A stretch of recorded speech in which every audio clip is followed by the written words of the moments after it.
Okay, this is Sam from TikTok. So there's a car for $7,000. I want to sell my car worth 12. Can you explain that? Um, well, who are you selling your car to? It's if you say it's worth 12, then all right. We only get offers to find out what our car is worth. We don't use algorithm sites because that's worthless. An algorithm site is a site like Kelly's Blue Book. You punch in your year, make, model, and in 3 seconds it tells you your vehicle's worth $12,000. Right now, we have companies that bid against each other.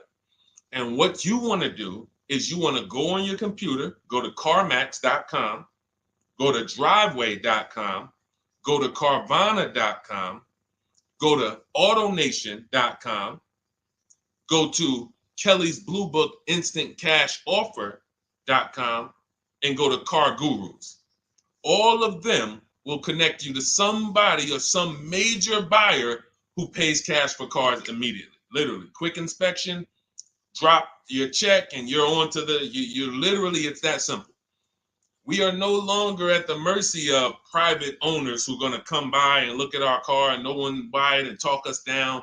There are extremely competitive buyers in the market that I've been telling people about since 2021 when we were cashing out. I was big on telling you guys during 2021 to 2023, during that whole pandemic run, cash out now, because the values of those vehicles will never see them again. So there are some people who cashed out, but that was also the beginning of showing people that you can sell to what is called institutional car buyers. And that is what stopped people from trading their cars. There are people who have learned from me, and maybe other people have mentioned this, that will never trade a car again because you're not getting the money that it's worth. So you go to those 6 companies, Sam, it should take you no more than 20 minutes. They're going to give you their best cash offers. And then you can sell to them and you can go buy something else. But what I want you to get in the habit of doing, everybody, is separating your transactions. What does that mean? Who you sell your car to is different than who you buy a car from. And you need to maximize each transaction. And you're never going to do that mixing all your transactions together, which is what most people do. They go into a dealer and they say, hey, I want to buy a car from you, and I want to trade my car into you, and I need a loan. 3 transactions. We don't do that. We separate them and we bid each one out using online tools. And that's how we get the prices we get. And that's how we pay less than everyone else.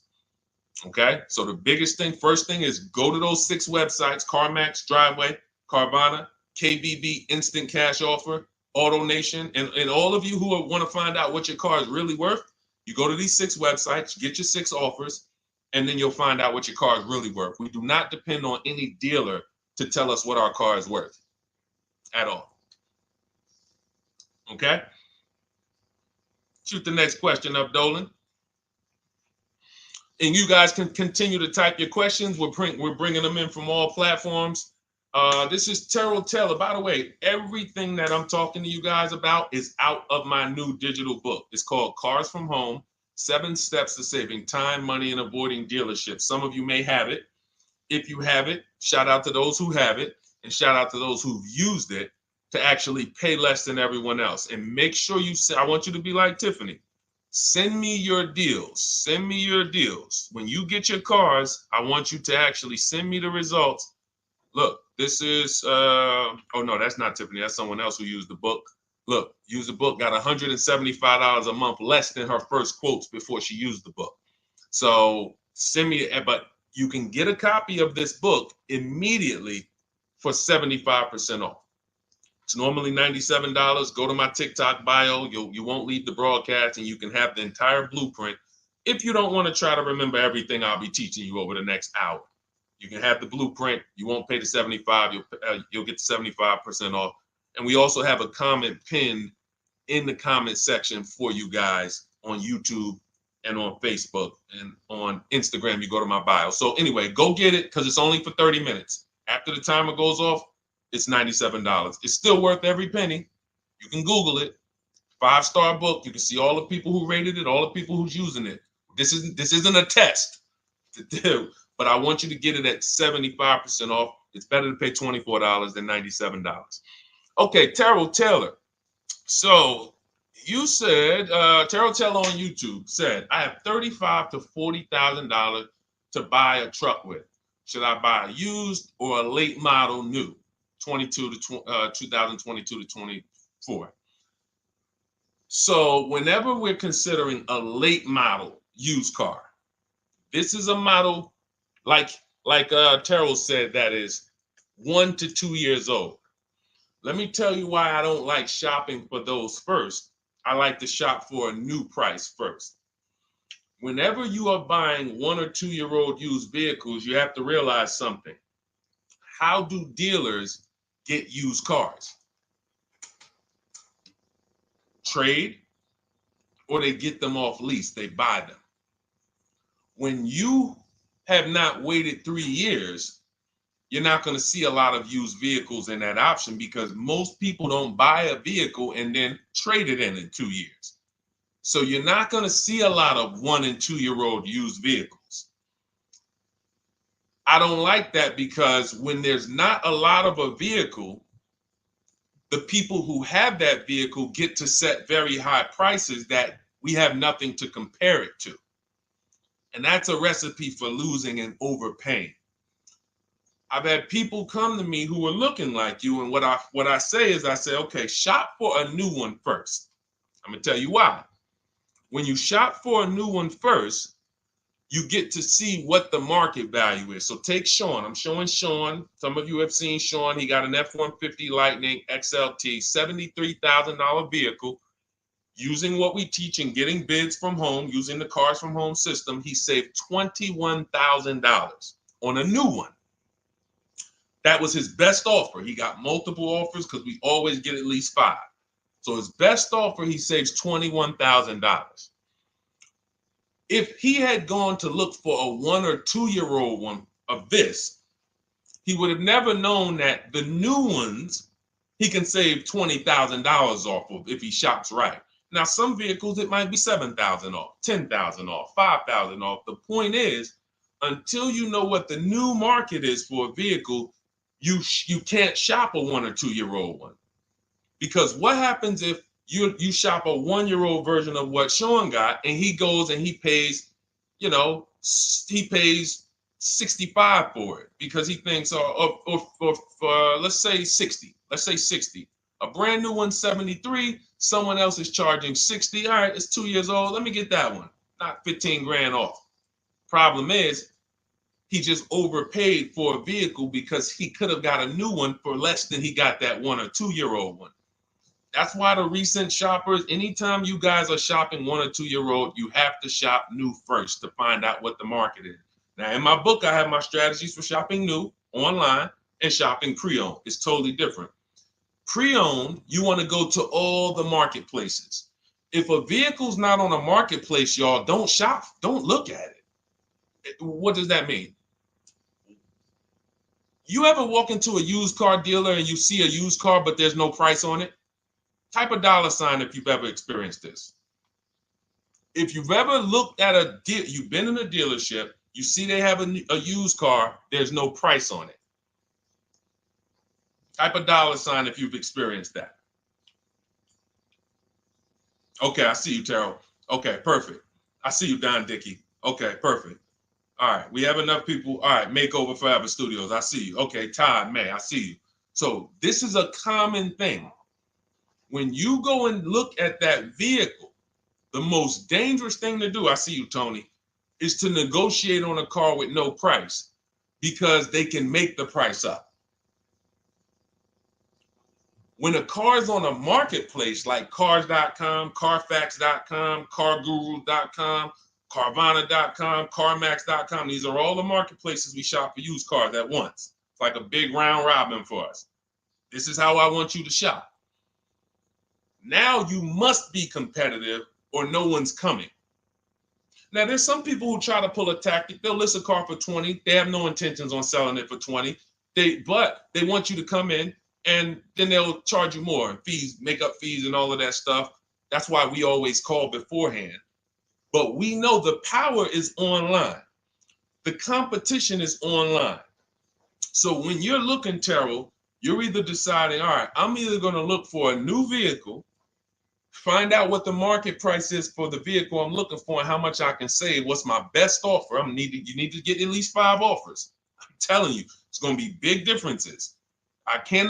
You have to prove this to yourself. Call around. If you want to do it manually, you don't have my book, do it manually, call around, speak to sales managers. You are going to see it's going to be a $5,000 to $10,000 difference minimum between all of these dealers' offers, minimum. And so then you want to look at the pre-owned options. Then you look at the pre-owned options. And the pre-owned options will tell you what the market is. And so this is only for you who are looking at recent model cars. If you're not looking at 1 or 2 year old pre-owned, this doesn't matter. But those people have a little bit more budget, and that's okay. That's okay. But when you have a little bit more budget where you can look at a 1 or 2 year old pre-owned car, that means you have a little bit more money to lose if you make a bad decision. So that's what you want to consider, Terrell. Shop for the new ones first, depending on what your budget is, and then look at the pre-owned market and say, all right, where's the pre-owned market? But that 1 or 2 year old, you're not going to have a lot. Until that 3 year cycle comes and dealers can start buying those vehicles back off lease, you're not going to see a lot of vehicles. That's why I don't play in that 1 or 2 year old zone. It's just a dangerous zone to play in. Dealers know, we're the only ones. Hey, we the only one that got this car within 50 miles. Let's charge this for it. And then they depend on someone who doesn't know the market to come in, pay for it, and you can literally overpay by 10, 20 grand and you won't realize it until, a couple years later. Okay, great question though. Great question, Terrell. Go ahead, shoot the next one up, Dolan. Type your questions, y'all. We're going to get through as many as we possibly can in an hour. I see a lot of questions coming in. Let me try to speed it up. All right, this is Abigail from Instagram. How do I shop for cars and take test drives without feeling like I'm wasting their time? I'm nervous. Okay, first thing to realize, Abigail, you're a very considerate person. God bless you for that. You're about to spend 5 figures on a vehicle. Some of you 6 figures. I love the courtesy, but we are the prize. When you're shopping the way I want you to shop, some of you, this is your first time here. You don't even know, hey, who is this guy talking? I spent 14 years in the car business. 5 years with Mercedes, 5 years General Motors. I've been helping people buy cars and get below market deals since 2019, education-wise. I love it, but you deserve the experience. If you were walking into the mall to spend 15 grand, let's just call it 15 grand. How would you want to be treated? Like royalty, right? Right? So, but I'm going to answer your question, but I need your mindset. A lot of what we're discussing is going to be the right mindset. You are the prize. That's why I don't want you going to dealers begging for discounts anymore. I want you sitting at home making dealers bid. This is how we do test drives on new cars and leases. New cars and leases. This is how we do test drives. I have it in my book because it's that serious. You're either going to have a great test drive or you're going to have a horrible test drive experience. We call and we ask the dealer, who's the most experienced person there? Who does everybody like? Who's the person that, has been there for a long time, just has a great reputation? Oh, that's John. John is just, he's been here 20 years. Everybody loves him. Okay, can I speak to John? Hey, John, my name's Deshone. I'm interested in the Honda Pilot. I just like to test drive it. I'm in the process of deciding what I want. And, do you have this particular model? You have one there that I could test drive? John, because we asked for the best person, we're typically going to get somebody who is not going to lie, usually. Not a guarantee, but taking these steps, I know these guys. I've been in this dealership. I know most dealerships have one person there who has a good reputation and who cares about that reputation.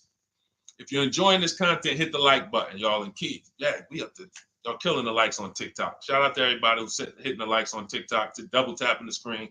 Appreciate y'all. And shout out to everybody who hits the like button. When we get there, we meet with John. We test drive. John, thank you so much. Can I have your card? I'll leave you my information. And if this is the vehicle I want, I'll be in touch with you. Perfect. Oh, Deshone, we don't sit down? We don't think, no, we never sit down. I'm telling you that there are things you must unlearn about the shopping process if you're going to win. And what does winning look like? Getting the most money off in the least amount of time. There's no leverage that you have when you sit down and try to negotiate with a car salesman. Every single dealer around you that wants to compete for your business, you can't talk to them while you're sitting in one dealer talking to a car salesman. That's why we don't do it. We get a card. Thank you so much. Listen, if this is the one for me, I'm going to give you a call. Simple.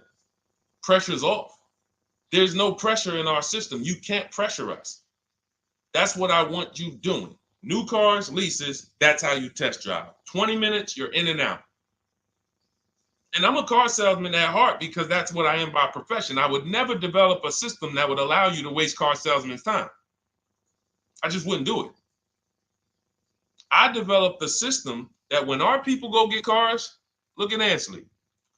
When our people go get cars, Ansley just got his lease, 1% lease, $58,000 Infiniti. Look, started the process Saturday, accept the deal Monday, all by email. $58,000 car, he's paying $554 a month, no down payment. We have tons of these. None of these people spent, look at Jared, lease like a boss, $569 a month down to $520, Volkswagen Tiguan, no money out of pocket. Let's go to a purchase. Pierre, pre-owned car purchase, got his 2022 Mazda, got a 20% discount off the original MSRP. This is 30 minutes. We are not spending more than 30 minutes in dealerships. Who doesn't want to spend more time in dealerships? Type me if you're like Deshone. I don't want to be in dealerships that long. You thought you had to be in dealers to save the big money, right? You thought you had to be in dealers to save the big money. I'm showing you as someone who pays less than everyone and who teaches people to pay less than everyone. Look, Kimberly, $20,000 off a Maserati, shopping from home. Because when you can talk to more people at once, the discounts fly off. And you see that all these dealers want to compete. So what you want to do, the best thing you can do to not waste people's time, Abigail, is to shop from home the right way. Because when you shop from home the right way, you realize it's only a few things you need to be in the dealership for. That's your test drive. I just told you how to set it up. With used cars, we do it at the end. But we're only there for a second. In fact, when you go to pick up your car, they're going to tell you, thank you. This was one of the most easiest deals I ever made in my life. Because you came in, you emailed us, you knew what you wanted, you gave us the information we needed, we made you an offer, you knew what you were decisive. We have all these scripts. By the way, in my book, I have all the email scripts. You don't have to even think about what you're going to say. It's literally copy and paste, copy and paste, copy and paste, copy and paste when we're shopping for new cars and leases. With used cars, before I go to the next question, I want to hit on the used car process.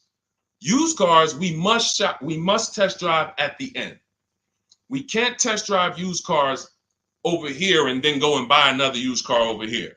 So what we do when we narrow our choices down on all these marketplaces to our top 5 favorite vehicles, we need to verify that there's no bogus fees.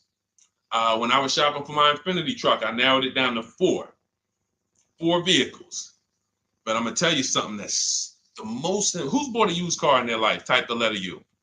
I need you guys to program what I'm about to say into your brain cells for the rest of your life. Type the letter U if you bought a used car or if you plan on buying a used car one day. Type the letter U. All right, I see you, Michael. Don Dickey, okay. Terrell, I see you. Blizzy, Tony, okay. Lori, I see you. Victoria. Anybody who plans on this, let me tell you how. Okay, let me tell you how. All right. See, when I'm about to reveal big stuff, I got to kind of see how I want to say it. The marketplaces that we go to look at used cars on, They're never going to tell us what a great price is. And I'm going to tell you why. The only thing that matters, let's say we're looking at 4 white Honda Accords. 4, they're all white. These are the cars we want. We've narrowed it down. We're looking at 4. They all got similar miles, and they're asking price is $20,000. The marketplace is going to tell you what they think a good deal is based on algorithms. Based on all the vehicles listed on the market, this is a good deal. This is a bad deal. Here's what matters. How much was the original price of each vehicle? Why is this the only important thing? Because if we're looking at 4 white Honda Accords, but one of them was $35,000 when it was new, one of them was $39,000 when it was new, has a sport package, some special technology. One was $31,000 when it was new, one was $29,000 when it was new. What's the best value? What's the best value? You see how we clearly just went from, wow, all of these vehicles look the same, similar price, similar asking price. But once we found out, wait a minute, this one right here was $38,000 new. This one here has the cameras in it all around and the self-driving package, and it has the same asking price, or it's maybe $1,000 more. This is what I call the true value discount. The true value discount. And let me tell you why the marketplaces will never tell you this. Because if they advertise the true value discount, someone has to be at the bottom. In other words, when you're looking at Honda Accords, if you could go right to the true value, who's giving me the biggest discount off the original MSRP? That means the car at the bottom, they might be giving you no discount off the MSRP. We saw that during the pandemic.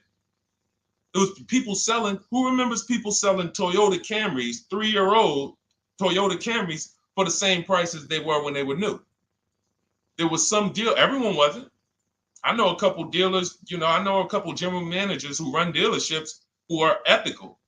And they said, look, I don't care what the market does. I can't sell a used vehicle for the same price it was when it was new. I'm not doing that.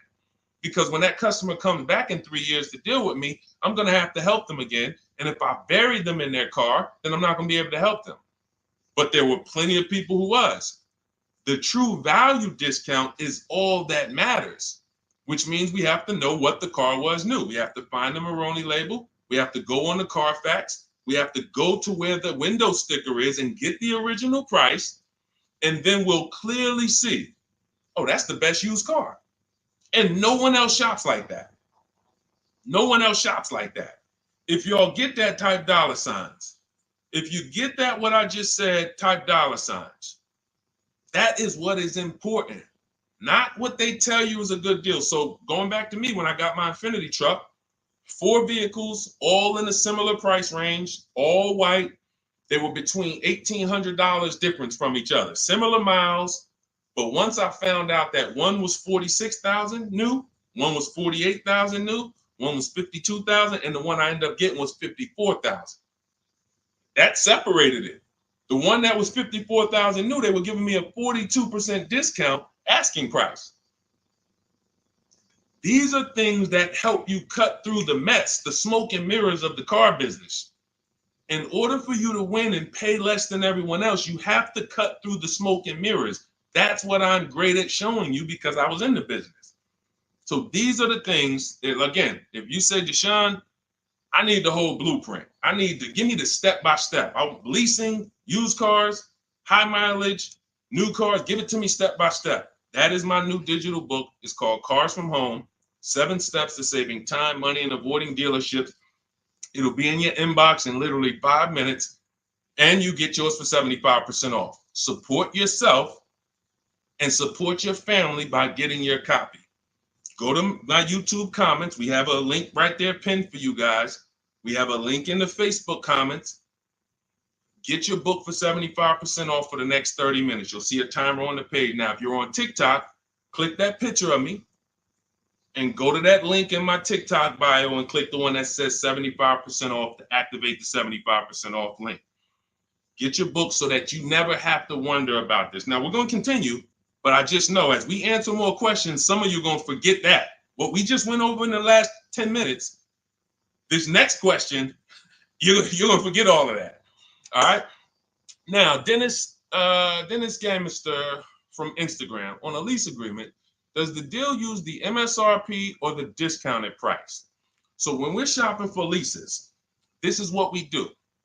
We get all our offers this is how we construct our offers. If you've ever looked on these commercials and you saw, well, Deshone, when I look at leases, though, it seems like, one, they limit me on miles. And then I also see that they want a bunch of money up front.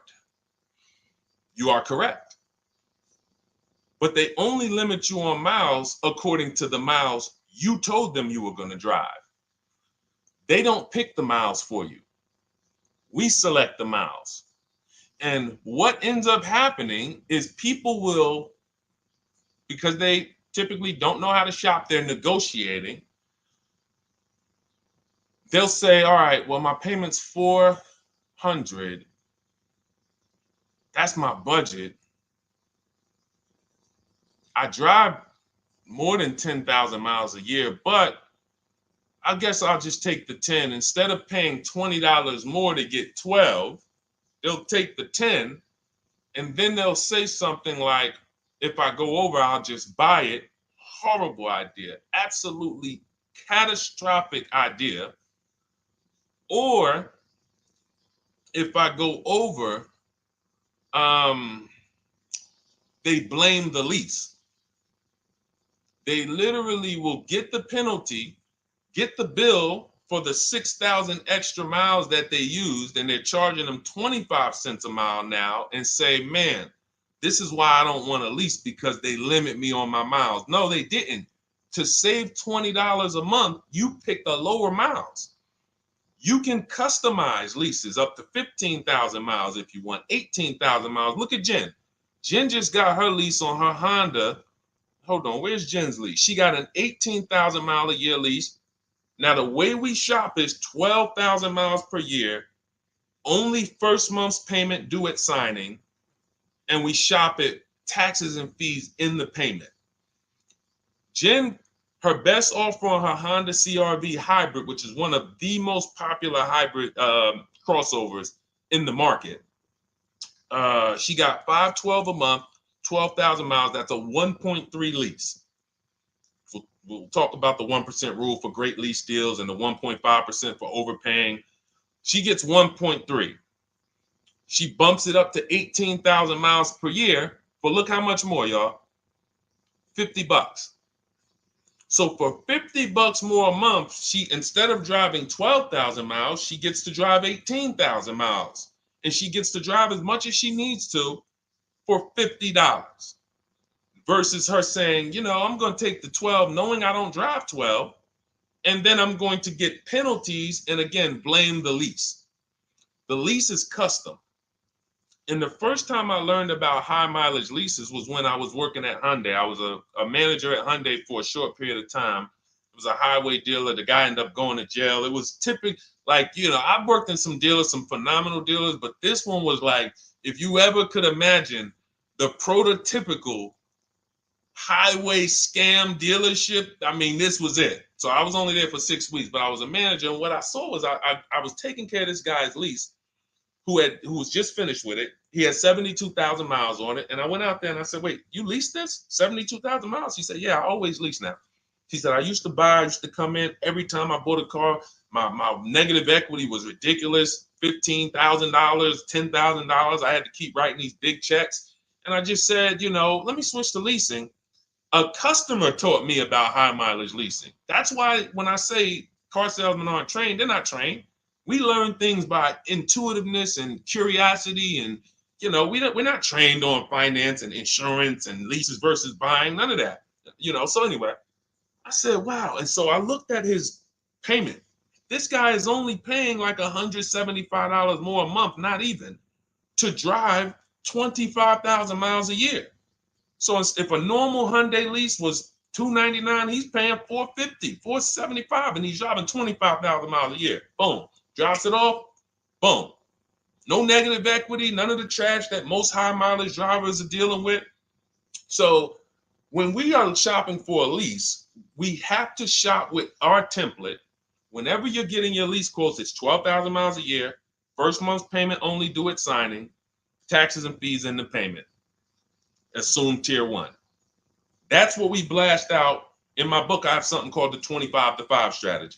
We connect with 25 dealers online. You use my email scripts, copy and paste. We're going to get 5 offers. This will take you. You saw Ansley. He said, I started it Saturday. By Monday, I accepted a deal. This doesn't matter. This is a 24, 48-hour turnaround to start getting offers on these vehicles. Now, once we're looking at offers, we take the MSRP. We take the monthly payment. We divide it into the MSRP. So let's just say we're shopping for a vehicle. It's $40,000. One of our offers is $400 a month. $400 a month. No money due at signing, just $400. We drive off. We divide that into the MSRP, not the selling price, the MSRP. So now we divide that into 40,000. We can see and we multiply by 100. That's a 1% lease. The 1% lease rule has been around for the last 20, 30 years. If you could lease a vehicle and the offers is under 1% of the MSRP, it's a steal. Great value. Because a $40,000 vehicle with no money down to buy would cost probably $800 a month on a 5-year loan. So it's incredible value. It's a steal. You don't have to worry, am I overpaying? Nowhere near. You're still in the vehicle. And we have some people who shop from home using the car. If you're Deshone, do those deals really exist? If you're on YouTube or Facebook, you can see right now, look, Greg got a 1% lease on his Kia EV6 Win, $527 a month, $56,000 vehicle. Look, Zafrina, $579 a month, $65,000 vehicle. Ansley, you saw Ansley's Infinity. Rosalie's Infinity truck. Right here. Look, it's paying $592 a month, $59,000 vehicle. 1% lease deals are out here when you know how to shop. Now, that's a steal. That doesn't mean that's the best. That doesn't mean, if I can't get a 1% deal. In order to get a 1% deal, you have to not just shop. You need major support from the manufacturer. The lease program has to be good. The rebates have to be good. The residual value have to be good. The money factor, which is the interest rate, have to be good. There's a lease program that no dealer can control. So when we get these offers, that's how we're judging them. Divide the monthly payment into the MSRP. In my book, I have a calculator that I created where we put all our offers into it, and then it spits out what we call counter offers. So we get 5 offers, 7 offers. We put them all into this calculator I created. Again, this is the best $24. If you get there for $24 before that 30-minute timer and you get your copy, it'll be the best $24 you ever spent. I hold myself accountable to that. You can Google the book and read the reviews. There's software that we created that that's how you're judging your leases. You're looking and you're comparing to the 1% rule. Now, when you get to 1.5%, we can't make those deals. We're paying too much for a vehicle that we're giving back. We have to see, there was no indicator before I created the 1.5% rule. As much as I love educating people on leases, the only people who should be leasing is if you're not keeping your cars 8 years.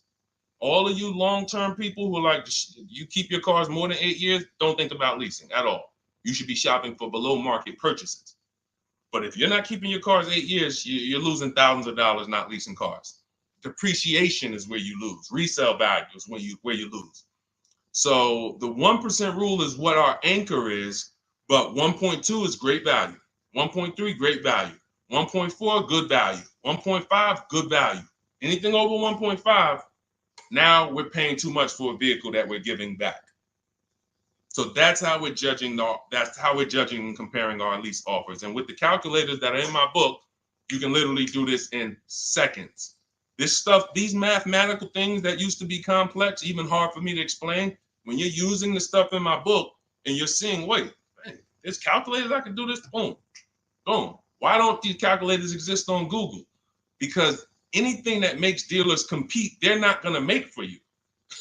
They'll make stuff for you that allows you to see more and do this and make it easier and faster and connect to get a loan quick. But competition, any tools that create competition, they're not going to make those for you, because that's where the real money comes off when you make dealers compete.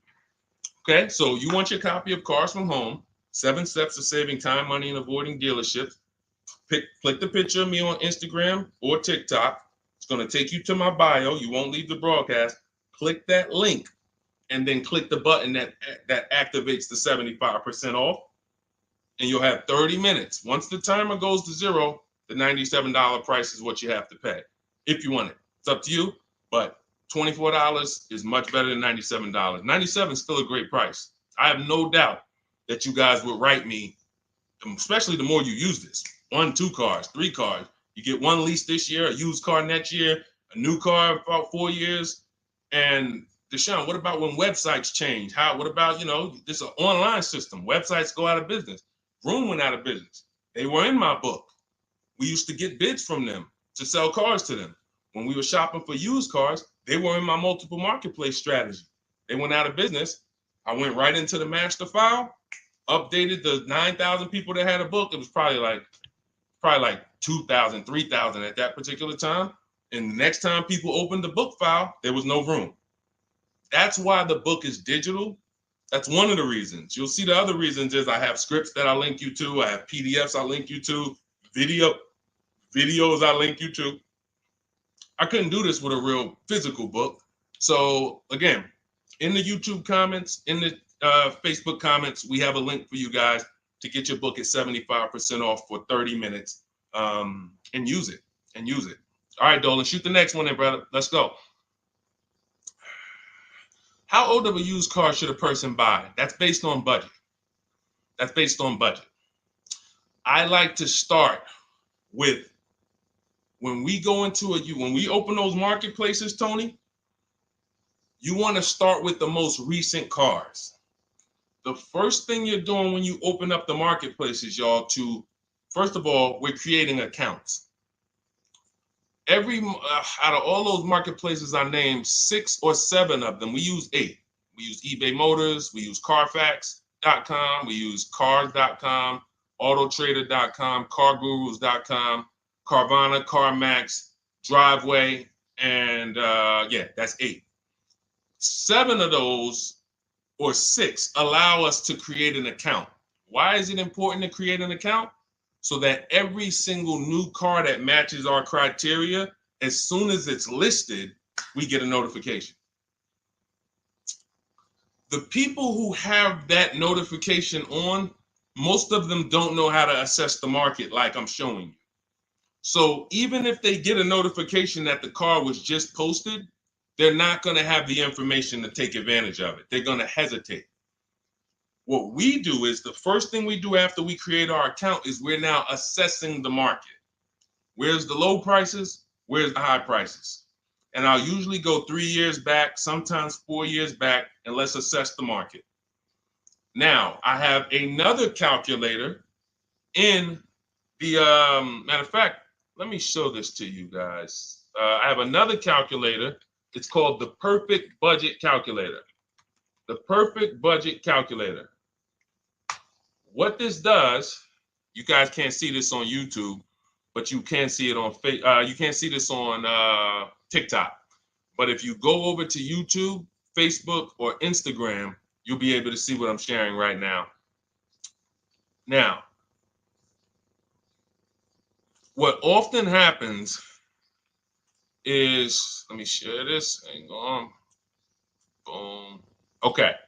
So now what often happens is, a lot of you will say, I could put down $2,000, but, if I don't have to, then I won't. Or, if you get a car and you pay $15,000, if you pay $500 a month for 5 years, that's a lower price you paid than paying $500 a month for 6 years. So ways to manipulate our budget is to shop within our budget for a shorter loan. This is all stuff where I said, okay, people don't know they need to be doing this. So let's make a tool that does it for them. And this is, you get access to this when you get your copy of Cars from Home, my book. So let's say we do something called an equity assessment. Everybody who has a car, remember I was mentioning a little while ago, we go to these websites, Driveway, Room, or all these, and we find out what our car is worth. Let's say you're like, man, okay, if I sell my car to CarMax, I'm actually going to have $3,200 of equity. All right, so when I sell, I'm going to put that into my budget. All right, now max, my down payment, max I could comfortably do is $1,500. That's max. Now, we use the average interest rate, and in my book, I give you a link to see what the average interest rate is at the particular time you're going to be shopping. Let's just say it's 6.9. Now, we enter a comfortable monthly payment. Let's say you're like, all right, I don't want to go any more than $425 a month for 6 years. That's my max. You enter your state so we can pull the taxes and we can pull the fees. New Jersey, calculate budget goals. Now it's going to ask you a comfortable monthly payment on a 5-year loan. You might say, all right, same thing. I still don't want to go over 425 no matter what. Perfect. What this does is create multiple goals. And it creates multiple goals. It creates a starting point. Now, if you find a car at this price, $18,776 or less, you can do a 5-year loan, use none of your equity, so this will go in your bank, and use none of your down payment.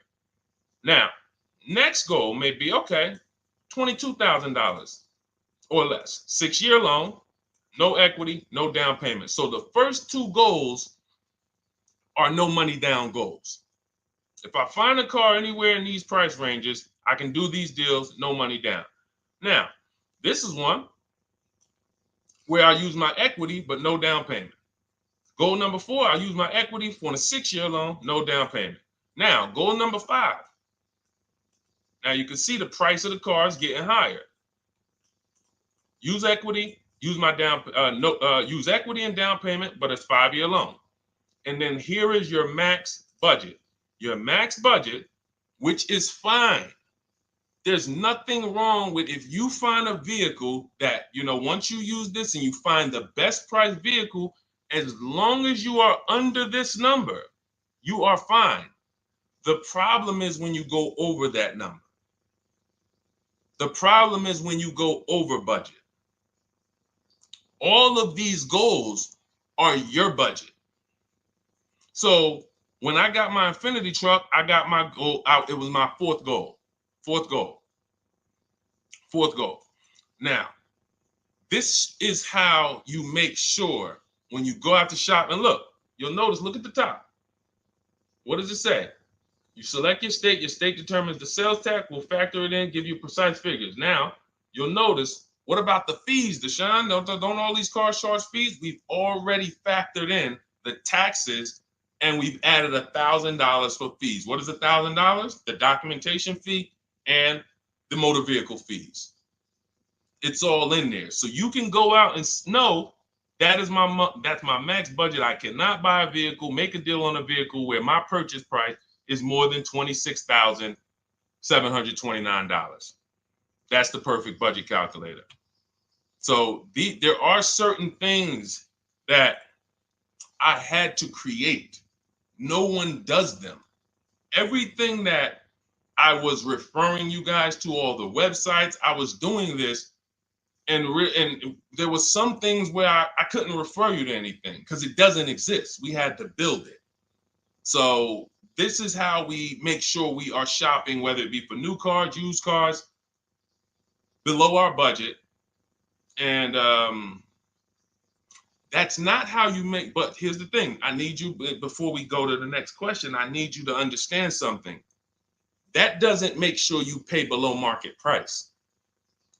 You have to combine this with getting bids, because you can be within your budget and pay over market value. There's 3 types of prices you can pay for a car, whether it's a new car, used car, or lease. Did you pay market value? That's what everyone's paying. Average.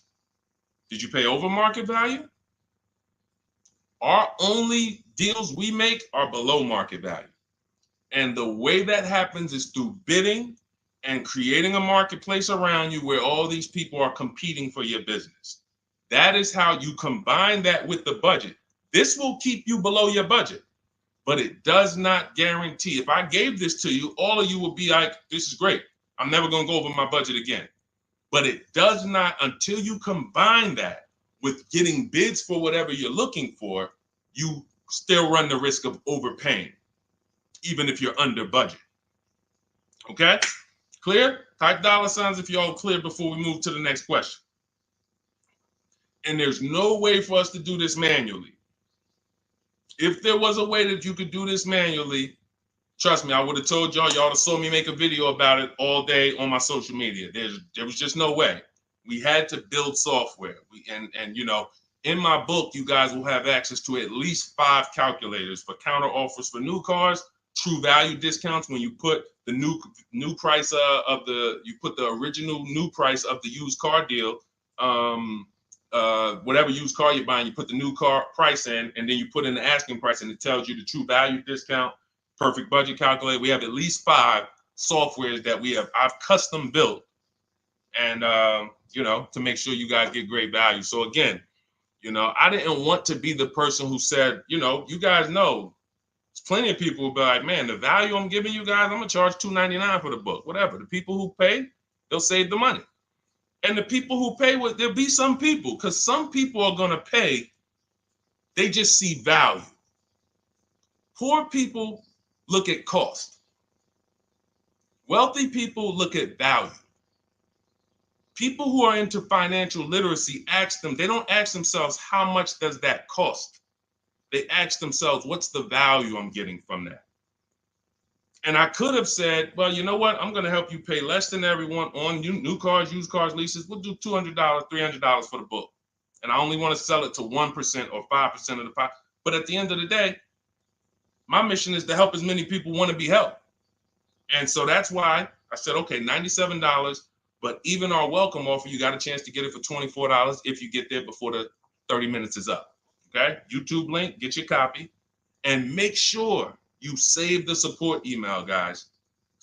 If you see it scrolling across the screen. If, for instance, you don't get your book in 5-10 minutes, it's usually because you typed your email wrong. Reach out to my support team. They'll get you the book immediately. And soon as you pay, go to TikTok. Look, y'all see the links.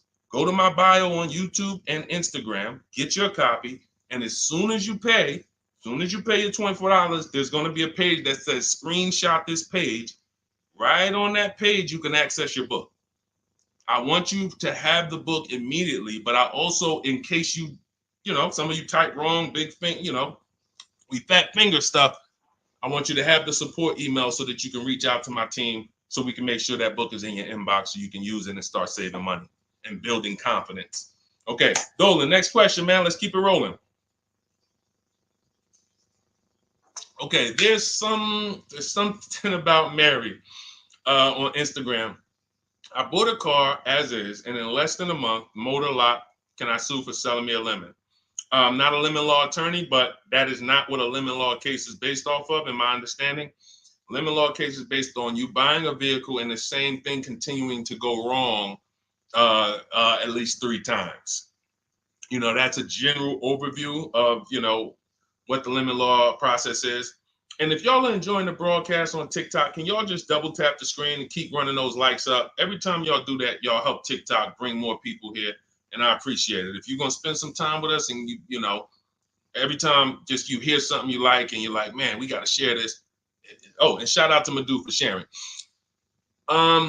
Here's the thing. I made a video about this the other day because a friend of mine got a used vehicle and the transmission went out on him in about a month. So it wasn't the engine.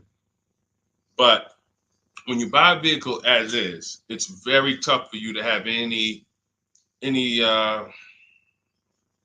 recourse, anything that you can do, because you're signing a contract that specifically says as is. It's very tough. What I would do if I was you, because the damage is done. I just find out what it would cost me to put a used engine in the vehicle, rebuilt in a used engine. You know, salvage yard. You need to, and especially if you're buying cars that you're paying cash and you're buying as is cars. These are probably cars that are under 10 grand, 12 grand. You need a mechanic. See, because that's a strategy. There is a great strategy called buying inexpensive cars and having a local mechanic so you could do what's right. Oftentimes you could drive those cars for a year or two and sometimes sell them for what you got for them because you've outlived the depreciation. Those cars are not depreciating as much unless you overpay for them. If you overpay for it, then it's going to drop because you overpaid for it.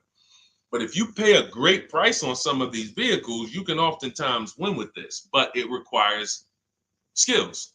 One of the skills is, how do I avoid engine issues, transmission issues? So a couple things for those of you who may be going this route, you need to narrow your search down thoroughly based on title history, service records, accident history. That oftentimes you'll see, if I typed in right now 2018 Subaru Outback longevity. That's one of the things we do. It's in the 4th step of my book. Before we get prices on anything, we do a quick 5-minute search to make sure these aren't bad cars. There are bad cars out there, but there's data that shows us. If I type that in, it'll tell, okay, these vehicles are known for lasting 100,000 to 300,000 miles, depending on how they're maintained. That means you could have a quality vehicle, but if it wasn't maintained correctly by the first owner or owners, it's going to break down. The life cycle is cut short. These are preventable mistakes by simply checking Google. Now, we narrow these things down based on title history, service records, accident history. Once we do that, I don't mind buying a 10-year-old. I bought a car that was it's my around the city car. I drive it probably 200 miles a month. I bought it from a owner in South Orange. He was a 98-year-old man. He's had it for 10 years and he knew everything about it. He leased it for 3 years, then he bought it. So he's really had the car for its entire life cycle. That's what you want because you're able to look and see the service records. I don't mind. We have to take the risk off of ourselves, and the risk off of ourselves with used cars to prevent ourselves from buying these used cars that are breaking down on people and they're always in the shop and, they're dying on the road and you got to keep the tow truck on speed dial. It's simply a matter of checking to see the reliability records of the car, which is easily accessible on Google, the way I just said, and then making sure the one we get was actually maintained correctly. And that's going to give us the best chance of having a great experience. These are the steps we must take. But in your particular case, there's probably, I don't think you have a case. You can certainly reach out to a lemon law attorney. I don't think you have a case at all. I think because it's buyer beware with cars. It's buyer beware. That means it's on you. If something goes wrong, it's on you.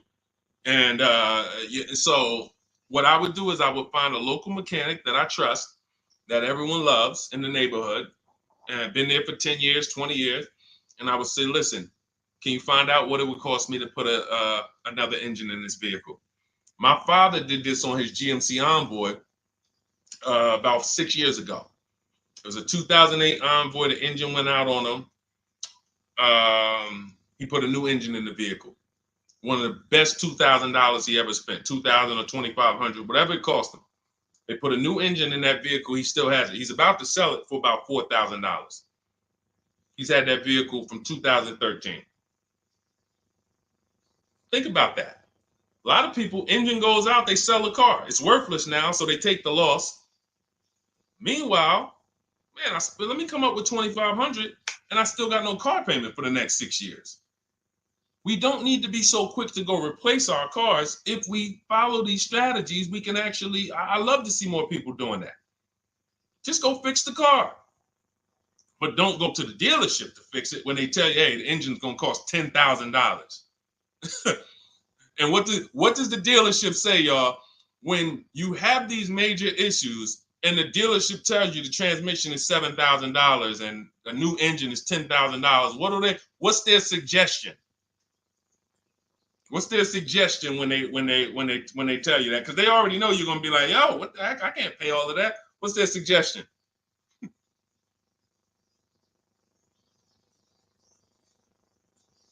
Let's see, let me give y'all some time to type. I just want y'all to know, like, this is how the system works. So I know somebody, look, thank you, Jay June. Trade it in. Thank you. You see how we can, oh, look, NY Anderson, buy a new one. So what they do is, exactly, Victoria, they're going to suggest a new vehicle. So if we know, now watch this, as your vehicle is worthless, you don't have any opportunity to put it on a competitive market to see, well, how much would somebody pay for that? They've already assessed the value and they want to structure your deal, have you take that major loss for that engine. They're going to put the engine in for a lot less than that and they're going to resell it. And now they sold you another car. When you could have just literally went to a mechanic, got a rebuilt or got a used engine, put in that vehicle, cost you $2,500, maybe $2,000. And literally you're on the road for another couple years with no car payment, keeping money in your household versus now I'm in another $400 a month payment. Okay? This is what it's about. And if you're like Deshone, well, I don't want to keep a car that long. We talked about you earlier. You shouldn't be buying cars. Because the keepers on here who keep cars 8 years, 10 years, who has a car they've had in their driveway for more than 8 years? Type the number of years. I want to explain something we're going to help a couple people learn a lesson here about themselves, because they're going to be like, they're going to realize they're not keepers. Look, look, we need to show people, because some people think, oh, I keep my cars a long time. I keep them about 6-7 years. We need to show that that's not a long time in the world of cars and depreciation. So Michael, 15 years. Michael got a car that he's had for 15 years. Let's go. Type the number of years you've had it if it's more than 8.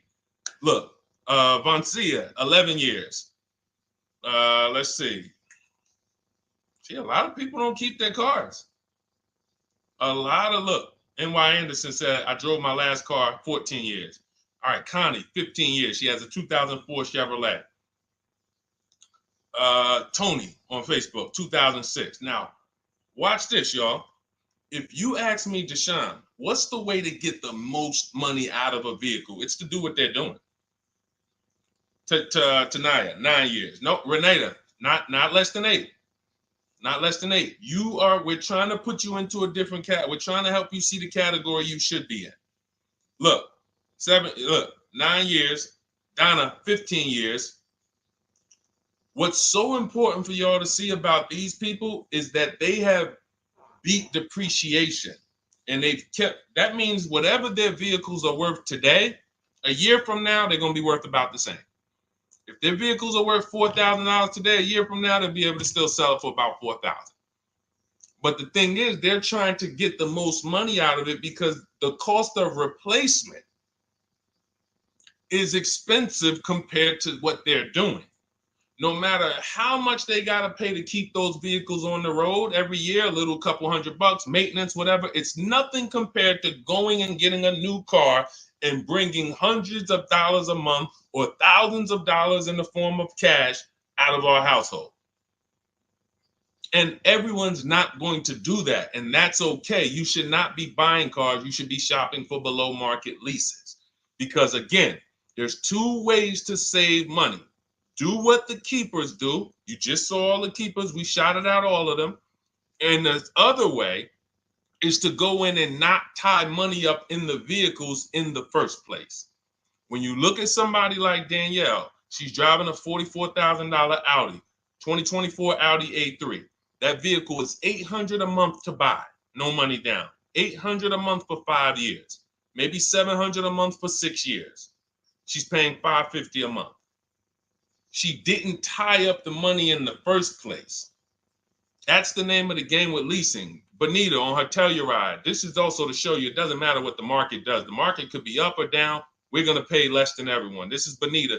She got a Kia Telluride during the pandemic when everybody was paying ridiculous prices. That's why I show her 2022. Look at the date. She said, I'm driving my dream vehicle, $600 a month. People were leasing. And I know if somebody watching this and they're like, if you leased a Kia Telluride during the pandemic, you are not paying what she's paying with no money down. I know it. I know it. People were DMing me, Deshone, I want a Telluride. They want $900 a month for them.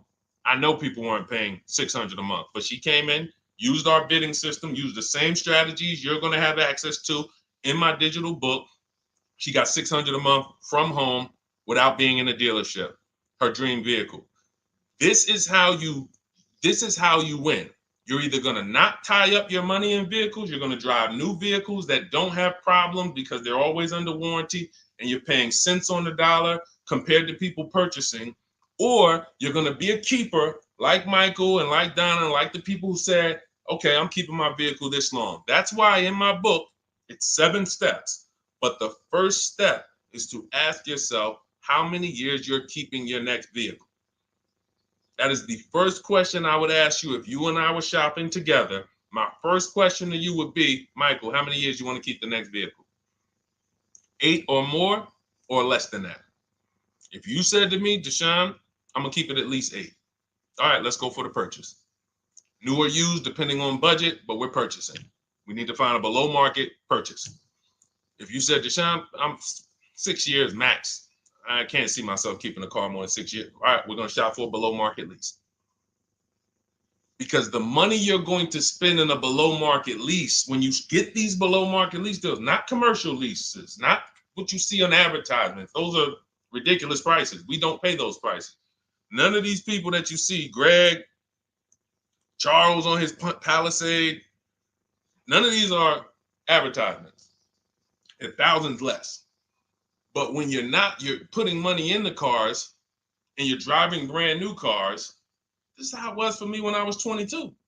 This started for me at 22. I was working for Pontiac and I leased a brand new Pontiac G6. It was $256 a month. $256 a month. It was like a $21,000 vehicle. Same time, I had a friend of mine. She got a I don't want to say it because she might be watching this, and this is no shot at her. I didn't understand enough to teach her back then because I was new in the business. She went and she bought, let's call it a Honda Civic. Now my car was bigger because the G6 was a mid-sized vehicle. The Honda Civic is a compact vehicle, but she bought it. $20,000 vehicle, 22, whatever it was at the time, paying almost $500 a month. Like that's a $500 payment. That's what it is. So my young household, I got a newborn daughter. I got a new car I'm paying $256 a month for. Same time, it's got families around me. They're in their 20s, but they're paying $500 a month. This is what showed me, wait, something's going on. And I never stopped. I bought a used car at that time, but since I've had 4 Infiniti leases, I've had a Jeep Grand Cherokee lease, and people always think, gee, you must be paying ridiculous money. I see you get new cars every 3 years, but they don't. I'm driving $40,000 cars, $45,000 vehicles. I never paid over $400 a month. Not one of my lease payments was ever. I remember I got this Jeep Grand Cherokee, and it was a $35,000 Jeep Grand Cherokee Laredo, 2018. When I got my offers, the best offer was $330 a month. 12,000 miles per year. And that's what I was driving. If I was driving 15, I would have bumped it up to 15,000 miles per year. I got $330 a month. I went in there and I gave them $330 for that Jeep Grand Cherokee and I drove off. $35,000 vehicle. This is what I'm telling you guys. This is what is called deal structure. If your deal is not on the right foundation, if you buy, but you should have leased, you're overpaying by thousands and thousands of dollars. And you're going to have subpar vehicles with that run out of warranty, and you're going to have the same payment. You're going to have higher payments. I need you out of these two categories. I need you in one of these two categories. I'm either going to keep my vehicle long enough to beat depreciation, 8 years or more, or I'm shopping for a below market lease. I'm not going to be stuck in the middle no more, buying vehicles and then selling them while they still have a loan on them, negative equity and all of this stuff. This is paramount. Okay, the buying versus leasing thing. I need most of you to put this to bed today. And I think I'm one of the only people that goes into buying versus leasing by the numbers. It's not opinion based. It's not, oh, I think you should lease if you're, depending on the car here, it doesn't matter the car. Doesn't matter the car. You can see Teddy's, let's show Teddy's luxury. Teddy got a BMW. Doesn't matter. He wasn't going to keep it 10 years. Look, goes on a BMW 2024 i4 M50. It's a $73,000 vehicle, $856 a month. $856 a month. Look, he said the dealer's initial offer came in at $937 using the counter offer calculator. Using the counter offer calculator, he counted at $829, $856. If you just jumped on the broadcast, I showed you some of the calculators that I created that are in this book. In my book, there's a reason it's 5-star rated. There's a reason people that you can go read what your peers say about that book. Get your copy for 75% off. It's in my TikTok bio. Click that picture of me. Click the link. Same thing on Instagram. Go to my bio. Click the link, and you'll see a button that activates a 75% off book. And if you're on YouTube or Facebook, it's in the comments section. 30 minutes only. Get your book so you can have access to all of this. Unless you just have an incredible memory and you can remember everything we talked about over the stream, but none of you can. I know none of you can. That's why, I couldn't even do it. It's just too much. We're talking about used car strategies, new car strategies, lease strategies. You guys, you're not gonna remember all of that. But anyway, let's go. All right, I think we got time for a few more. Go ahead, Dolan, keep it rolling. Make sure you guys screenshot the support page. As soon as you pay for your book, the book is on the thank you page. Remember that. I don't want you, I send you the book 2 ways. As soon as you pay, it says access your link below, open it. You can click it and save it right to your phone or computer right then and there. If you do not save it right then and there, make sure you screenshot the support page or use the support email that's scrolling through the screen. This is not for questions. Do not send me general car questions here. I don't answer questions by email. That is strictly for those of you who have your book and you're like, or you paid for the book and you're like, okay, where is it? It's usually because the email was wrong. That's okay. Hit that support email so that my team could send you the link out so that you can have your book today and start digging into it and using it. Even if you're not shopping right now, you can still map a plan out. Go ahead, Dolan, shoot the next question up.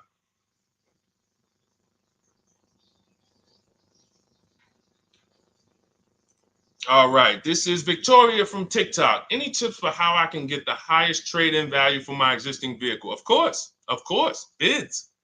Bids. First of all, you just said a curse word.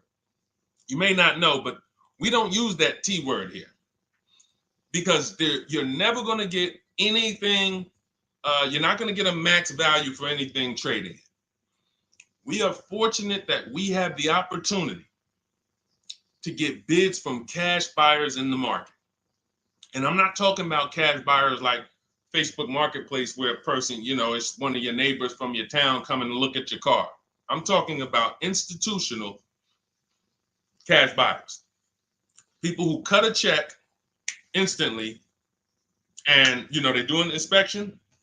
That Jeep Grand Cherokee I sold to CarMax, they were the highest bidder 3 years ago during the pandemic. I'm not going to tell you what I made because those values don't exist anymore. So it just doesn't even make sense. But, those of you who were watching my videos earlier 3 years ago or using my tips, you guys cashed out and made ridiculous money. When corporations were trying to make money on people, we made money too. But CarMax won the bid. I went down there. They did an inspection on the vehicle. They came back. Accounting department came, cut me a check. I walked away with a check. That's it. You don't want to trade. You want to sell. You want to break your not even break your transactions. I need you, Victoria, to realize there are three transactions in a car deal.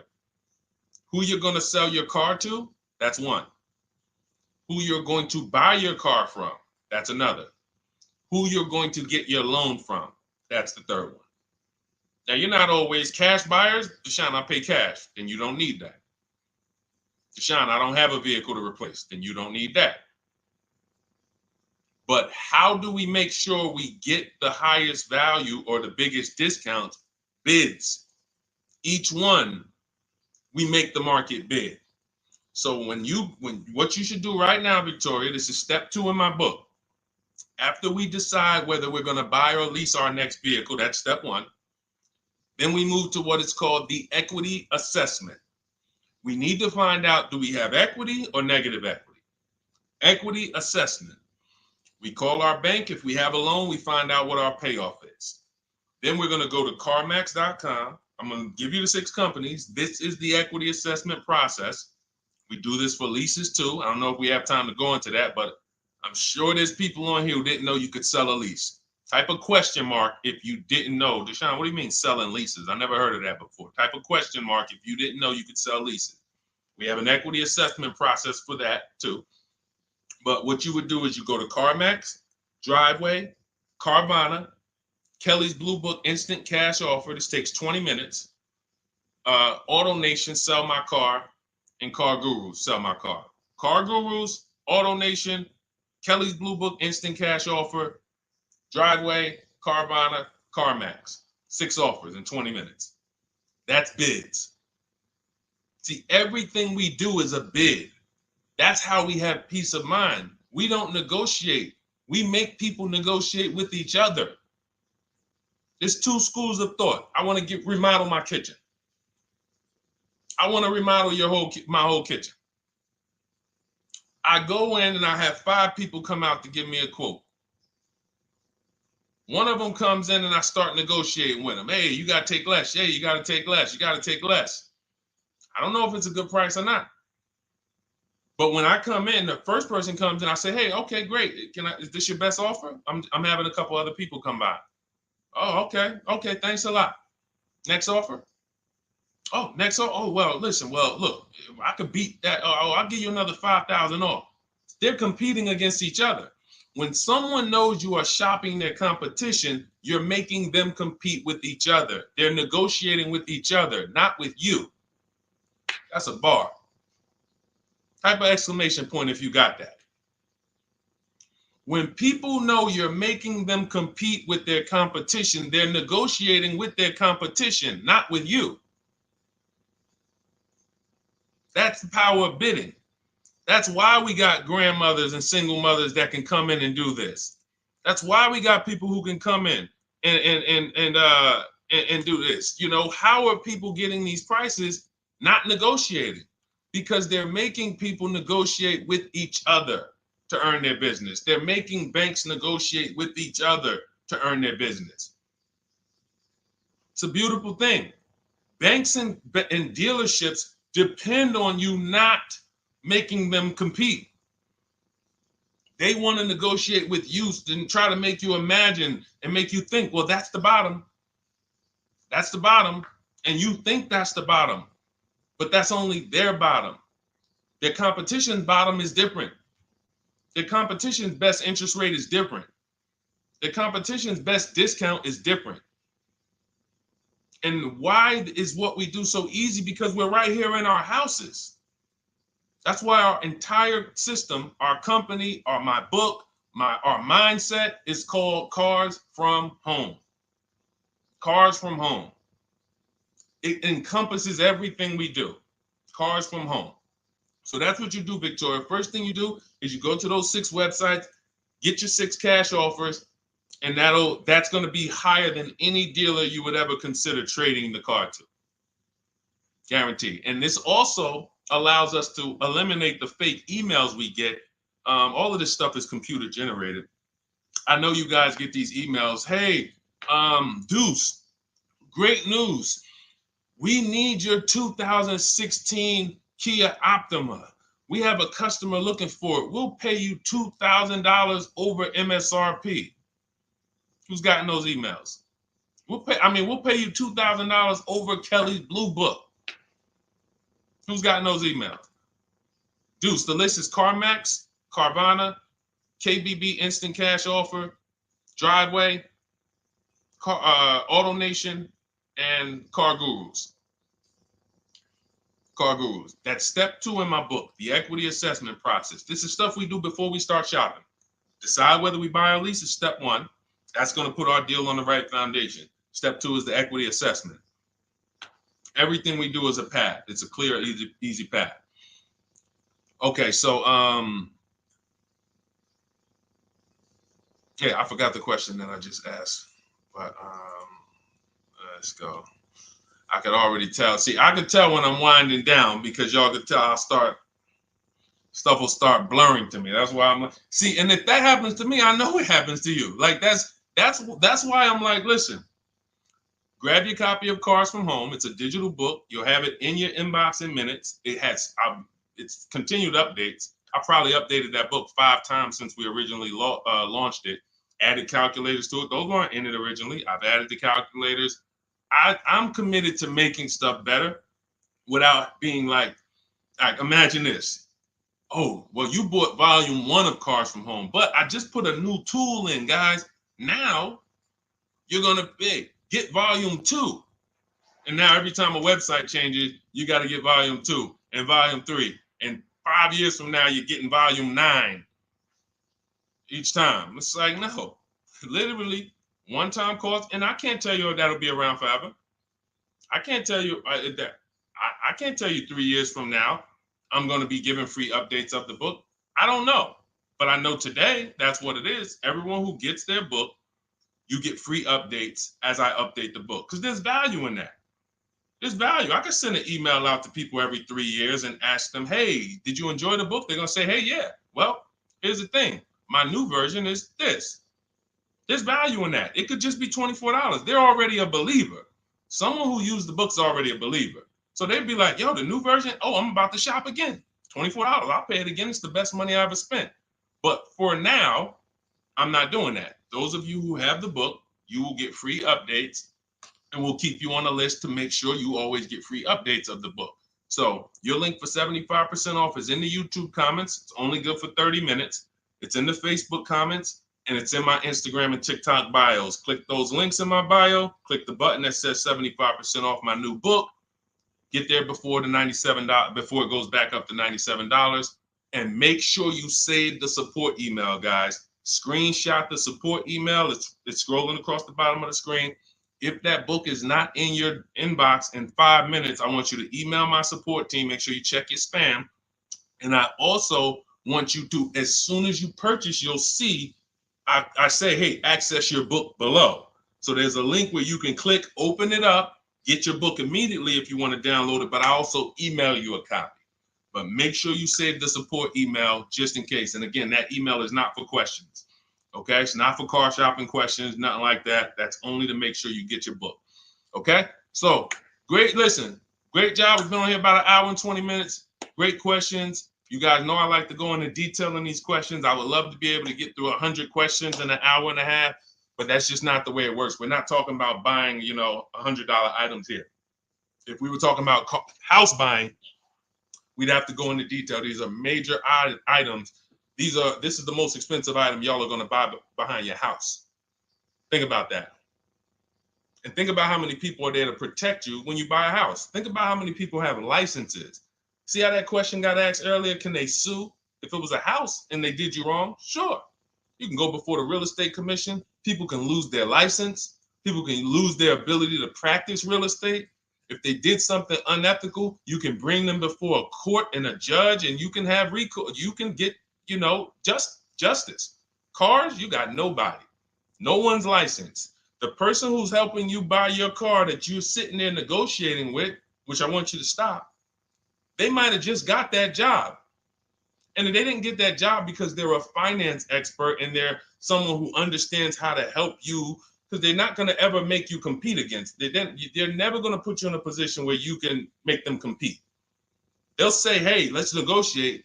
But here's the thing. That person just got a job because, you know how many people walked in a dealership with a good smile and a good personality? 2 weeks later, they're selling cars.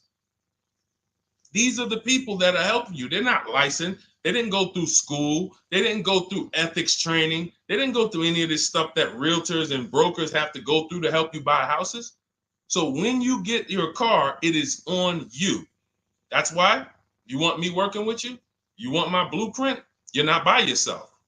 You're watching my videos. Once you get my book, you can stop watching my social media videos. I don't want you watching my social media videos if you have my book. It's just going to confuse you, because what my social media videos do is warn you what not to do. That's what my social media videos do. Don't do this. The worst thing you could do is this. The worst thing you could do is this. Don't do this. My book is teaching you what to do. It's telling you what to do. It's not an education book. It's a do this first. Step 1, do this, do this, do this. Step 7, hey, congratulations. We're taking delivery. We're not focused on that. So once you get my book, you don't have to watch my social media videos ever again. And I want to say that because a lot of people will get the book and still be watching them and trying to piece it together. You got my blueprint. You don't need those videos anymore. Okay? So always a pleasure, y'all.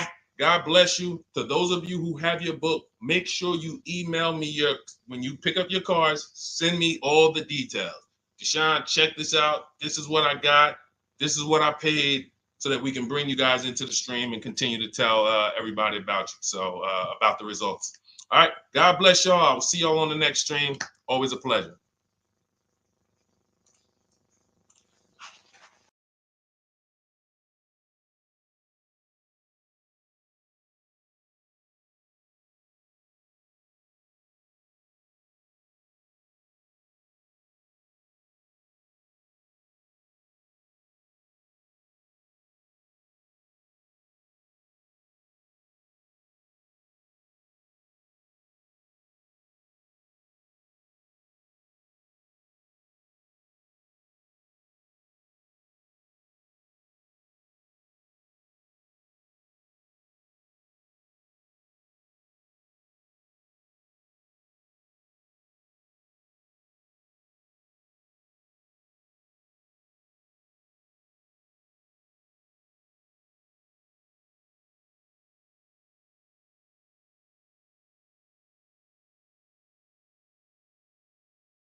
All right, hang on.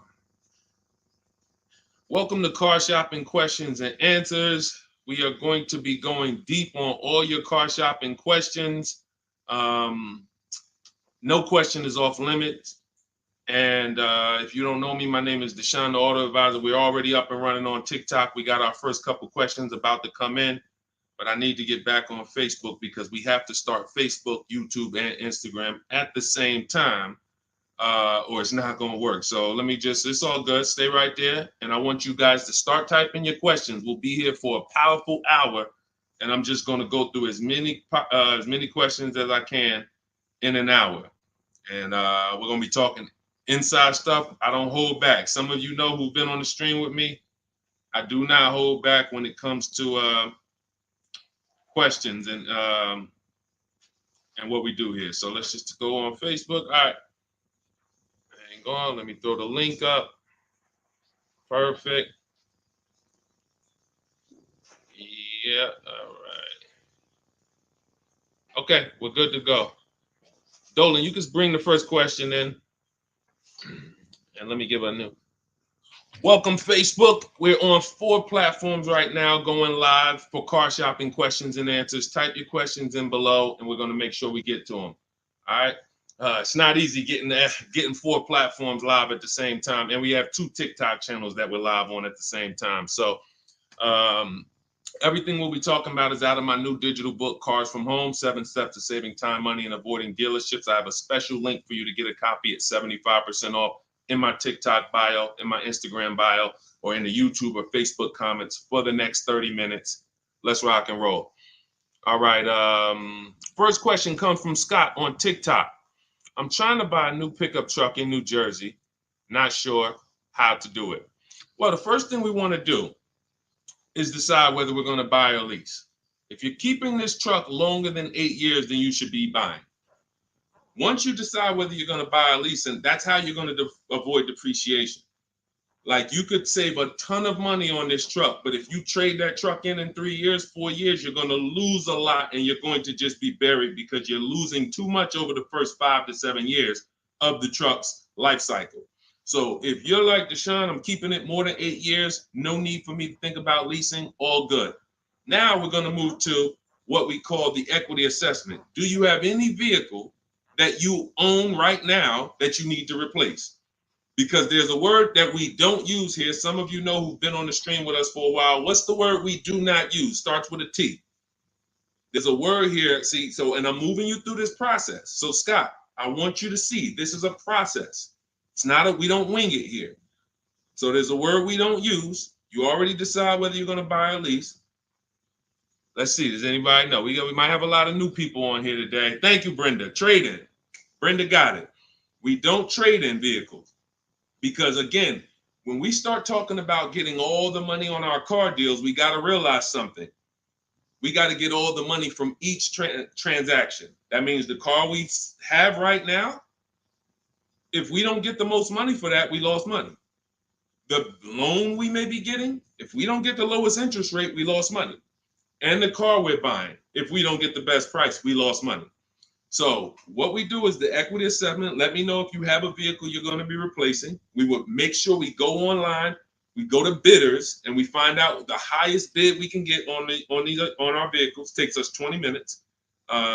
6 major websites: CarMax, Driveway, Carvana, Kelly's Blue Book, Instant Cash Offer, Car Gurus, and AutoNation. These are people who are fighting tooth and nail every day to buy cars. So we get bids from them. Now, let's move in. Let's say you don't have a car to replace. Now, what do? Well, let's look at how we're going to pay for this truck. Are we going to, let me turn on airplane mode to make sure I don't get any interruptions. All right. How are we going to pay for this truck? Are we going to buy it cash? Or are we getting a loan? So if we're getting a loan, then we need to see, are there any special interest rates on this truck we're looking at? If there's 0%, if there's 1.99%, that eliminates us from needing to shop for a loan. That's called a subvented interest rate. No one's beating it. So when you guys see like Honda, if a vehicle you're shopping for has a 2.99% interest rate, 1.99, that eliminates us shopping. But there's one parameter we must look at in the fine print. What's the term? Is it for 3 years? Is it for 5 years? If they give us 0% for 3 years, a lot of people can't afford that payment. Interest is great. There's no interest. It's free money. But you got to be able to afford the payment based on the term. Then we move into looking at, is this a quality truck? It's a very important step. Let me tell you what happened. People used to buy Range Rover. When I worked at Mercedes, we had a Range Rover dealer right next door. People come in and get a great deal on a Range Rover, come in, feel like, okay, I won. That truck's in the shop every 90 days. Every 3 months. Lights going off, it's on a flatbed. We had people going in that dealership, literally. Maserati had a couple models, same thing. But there are domestic models too. There are import models. There are Japanese models too that have issues. So what we do is we do a quick search, takes us 5 minutes. Nothing that I'm talking about takes more than a couple minutes. In fact, our entire process to buy cars that I teach, my 7-step system, is 90 minutes to 2 hours. You can get the best, you can get below market deals on any vehicle in no more than 2 hours. So, but we can't get a below market deal and then find out we bought a bad vehicle. That means we lost. So whatever truck you're looking at, you would type that truck into Google and you would type, for example, 2024 Chevy Silverado, and you would type in initial quality. Initial quality, guys, is going to tell us what the data says about the vehicle in its first 90 days. That's initial quality reports. That means when people get it, all the owners, the thousands of owners that are buying this vehicle, what are they saying in the first 90 days? Are they saying the electric, are they saying it's hard to manage? It's too complex, there's issues. Initial quality we look at and we skim Google to see if we see any red flag articles. Then we switch initial quality to reliability. Reliability is what are people saying the first 3 years? Does this vehicle have a history in the first 3 years of having issues? Maserati owners who was buying these Ghiblis and buying things back in the day, the Quattroportes that were having issues, they would have saw that. And they would have made a decision not to buy those vehicles. These things, this 5-minute exercise prevents you from nightmare ownership experiences. Paying less than everyone is one part of this deal, guys, of what I want you to get. That's one part of it. Getting a quality vehicle is the other side. And you can't have one without the other. Great price, not a quality vehicle, we lost. Quality vehicle, we paid market value or above market value, we lost. So we need to get both. So then once we find out, okay, the vehicle I'm looking for, it has great marks, there's no red flags, now we move into getting offers. And very simple, we get offers right from home. That's why everything I teach is called Cars from Home. Cars from Home. It's a mindset and it's also a process. We sit down here and we contact dealers online. I have something in my book called the 25 to 5 strategy. That means we're connecting with 25 dealers in 20 minutes and we're going to get 5 offers. It is important that you must get 5 offers because 4 of them are going to be overpriced. I can guarantee you that. Right now I've worked with 2,200 people personally around the country, and we have about 9,000, approaching 10,000 people that have my digital book, Cars from Home, in their hand in the last 4 months. So when we look at the data, not to mention I shop myself, you know what I'm saying? I've used this. I know you may think every dealer has the same price. They're all different. They're all different. That's why your best deal, and pay attention to what I'm about to say. In fact, hit the share button if you're locked in. Share this with one friend because one friend might be out there shopping right now, overpaying. All right. Oftentimes, the dealers that are the closest to you are not going to give you the best offer because they think they own you. I'm going to say that again. When a dealer sees your zip code come in, when I was in the dealer, we used to get we call them leads. Anyone in sales, you know the term leads. When we see that the zip code is a zip code that is right here, 5 minutes away, 10 minutes away, 20 minutes away, there's a mindset there that this person is not going to shop. So they're not going to give you your best offer in many cases. What you're going to get is an overpriced offer, and you won't see it until you learn to speak to dealers that are a little further away from you. Now, if you're doing it my way, you're using my book, you get your copy for 75% off. You won't pay the $97 price. I have email scripts in there. We don't talk. You use these email scripts when you're buying new cars and leases. We have a different process for used cars, but we still don't talk. You have to, and what's happening is you're going to see that sometimes the offers that come from 45 minutes away, an hour away, are your best offer because they're trying to take business from their competition. Some of these smaller dealers as well who don't have the foot traffic, they're not getting 100 people coming in on a weekend. They have to depend on strategically winning business. They're using the internet to reach out and connect with people that are far away from them, and they're beating their competition.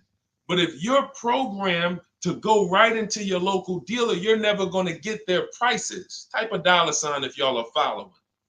Type a $ if you're following what I'm saying right now. Type a $ if you're locked in right now. Type a $ if you care about your money and you're like, you know what? We're going to unlearn all the things that we were programmed to do. I'm going to tell you here's how we know we were programmed. And if I wasn't in the car business, I'd be just like y'all. That's why it's my mission to teach. You know how we know we were programmed? We never learned to buy cars. We were indoctrinated in a way of buying cars. We didn't consciously make a decision, approached it and said, this is how I'm going to buy cars. We were indoctrinated into how people buy cars, and that's what makes the dealer principals in these dealer groups, Fortune 500 companies that trade on Wall Street and make billions of dollars, because they have a predictable way that they serve the customer. It's not for the customer's benefit, it's for profit. So when you start doing this, and Scott, I just gave you the first 5 steps of our process. When you start doing this, you're going to see that the same people who you thought really liked you, Charlie down at the dealership that he sold cars to you, your parents. When you start making Charlie compete, you're going to see Charlie wasn't really for you. You're going to see that. The same person who, man, we always bought cars from him, but when you start making them compete, things change. Things change dramatically. And that's going to reveal to you, oh man, Charlie, how long you been overcharging me then? How long? See, because one dealer's best offer is not another dealer's best offer. So it's not like Charlie's lying. When he says to you, hey, listen, Ashley, listen, Miss Whittington, I can't do any better than this. This is our best offer. He may not be lying, especially, you shouldn't be there, but we do this, we never talk numbers in a dealership. But once they say that's our best offer, that's their best offer. When you hear from another dealer online, it's a different best offer. Another dealer online, it's a different best offer. And then you start saying to yourself, okay, I just need to find a dealer whose best offer is the lowest among everybody. But we can't stick with one dealer, because you'll never see how much you're overpaying by dealing with one dealer. So that's the process, Scott. That's the start. If you embrace that mindset, you're going to win every time. My 2 favorite words are multiple offers. You want to protect yourself from overpaying on anything. I don't care if you're getting your house renovated, multiple offers. Those of you who's not a good negotiator. Before we go to the next question, because I see we got a lot more questions coming, and keep typing them, and Dolan's going to pull in the next one. Before we go to the next question, who's not a good negotiator? Type me. Not a good negotiator. I know we got some negotiators on here. We got a good amount of people, but who's not? You just don't like it. You're either not good at it. You don't like confrontation. It's just not your thing. Who'll be honest and let us know. It's not your thing. Okay, I see you, Brenda. Okay. All right, I see you, Tony. Okay. I see you. Let's go. Okay, we got a bunch of negotiators. Okay, I see you, Michelle. Okay, they're coming in now. Okay. Multiple offers is, you never have to be a great negotiator. If you embrace multiple offers, you never need to be a great negotiator, because what happens when you start getting multiple offers, you're not negotiating with the person trying to sell you something. You're making them negotiate with the other people trying to sell you stuff. Big difference. When you negotiate one-to-one, you're negotiating with a person. When you make other people get bids and you get multiple offers, now those people are negotiating with each other to win your business. That's how we have deals. That's how we have people like Danielle here, who she got her Audi. She's paying a ridiculously low payment, $550 a month, $44,000 vehicle, no money down. That's how somebody like Sean saves 20 grand off of his F-150 Lightning here. Wrote me in. Now pay attention. Pay attention to what I'm about to tell you about Sean's deal. What's so important is he saved 20 grand, 21,000 off his new F-150 Lightning. But here's the big thing. When I asked him about the deal, I want to find his post. He said to me, no other dealer, I want you to see this. He has shopped locally. Where are we? I think this is it. Okay, hang on. Okay, I'll tell you what he said. He had to go 150 miles out to get that deal. He had to go 150 miles out to get that deal. So what you're going to see from most people who learn from me, and you'll be this way too, you're driving an hour to pick up your vehicle, but it's a great drive because you know the money you saved. You don't mind driving an hour to pick up your new vehicle when you know that I'm saving $5,000 on this hour-long trip. All those other dealers close to me that felt like they owe me, none of them wanted to make me this offer. But this one deal over here, He's beating them by $5,000. I remember this young lady in California. She was buying a Volvo, and she had to fly. She called me. She said, Southern California dealer made me the best offer. They beat my highest offer in Northern California by $4,000. All the offers I got, the best one in Northern California, this dealer in Southern California beat it by $4,000. I said, so what you gonna do? She said, I just got the plane ticket. It was $70. I said, that's what I would have did. So we have to go to where we're saving the money, y'all. This is a one-time thing. You buy your vehicle from who's making you the best offer. You service your vehicle from where it's most convenient. Two big differences. All right, go ahead, Dolan. Shoot the next one up. Everyone who just jumped on, this entire stream is sponsored by my new digital book. It's called Cars from Home, 7 Steps to Saving Time, Money, and Avoiding Dealerships. It's already 5-star rated. You can Google it. For the next 30 minutes, you can get your copy for 75% off.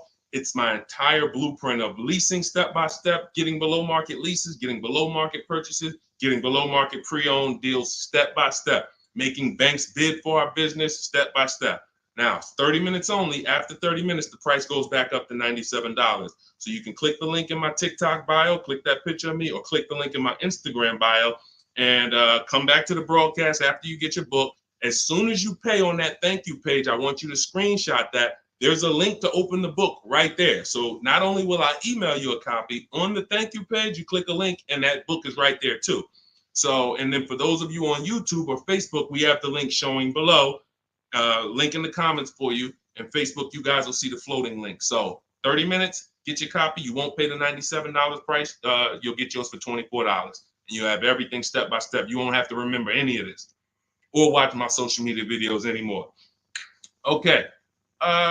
Scott says, dude, just wondering if you've heard of the Ford Flex Buy program, and if so, what are your thoughts? Well, let me do a little research on this. Hang on, because we can find out if this is going to be good for you or not. Let me tell you how easy it is when you figure this, Scott. When you grab this mindset, when you unlearn this. Hold on, they're saying they couldn't hear me on TikTok. Okay. Well, as long as you could, well, I know you guys can hear me here. We're on 2 TikTok channels right now. So let me see here. I'm pretty sure. Give me a, before we hit this question, let me make sure. Can you guys hear me on TikTok right now? Type yes. If we don't want to continue and people can't hear us. So let me know. But I see, these are the people I love right here. I love people who say, I'm going to get to it.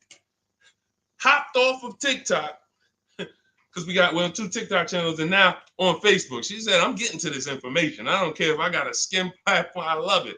Okay, so we're good. It must be just this one TikTok channel then that we're having issues with. So it's all good. Let me close this one out, and then we'll keep it moving. Okay, so this is how easy it is to find out if something's worth it or not. Does it make people compete for my business, or does it try to lock me into something? The competition is what saves us money, which is why none of these websites you're ever going to see is going to create competition. I'll tell you about the used car websites. They're not creating competition. I'll tell you that. See, I don't want to skip this, but let's check this Flex Buy program, and then if we have time, I'll explain to you why those used car marketplaces we shop on, it's not competition. They're trying to sell you on variety. But let's check the Flex Buy program, and let's see how this works. Okay. So what is Flex Buy? Flex Buy is a unique payment plan for qualified buyers. Ford Flex Buy program payments start out lower, gradually get higher after 36 months. The Ford Flex Buy program takes the rate on a 60-month traditional loan and extends that rate to 66 months. The first 36 months of the loan, the payment will be lower as compared to the 60-month payment. The last 30 months of the loan, the payment will be higher than the first 36-month payment.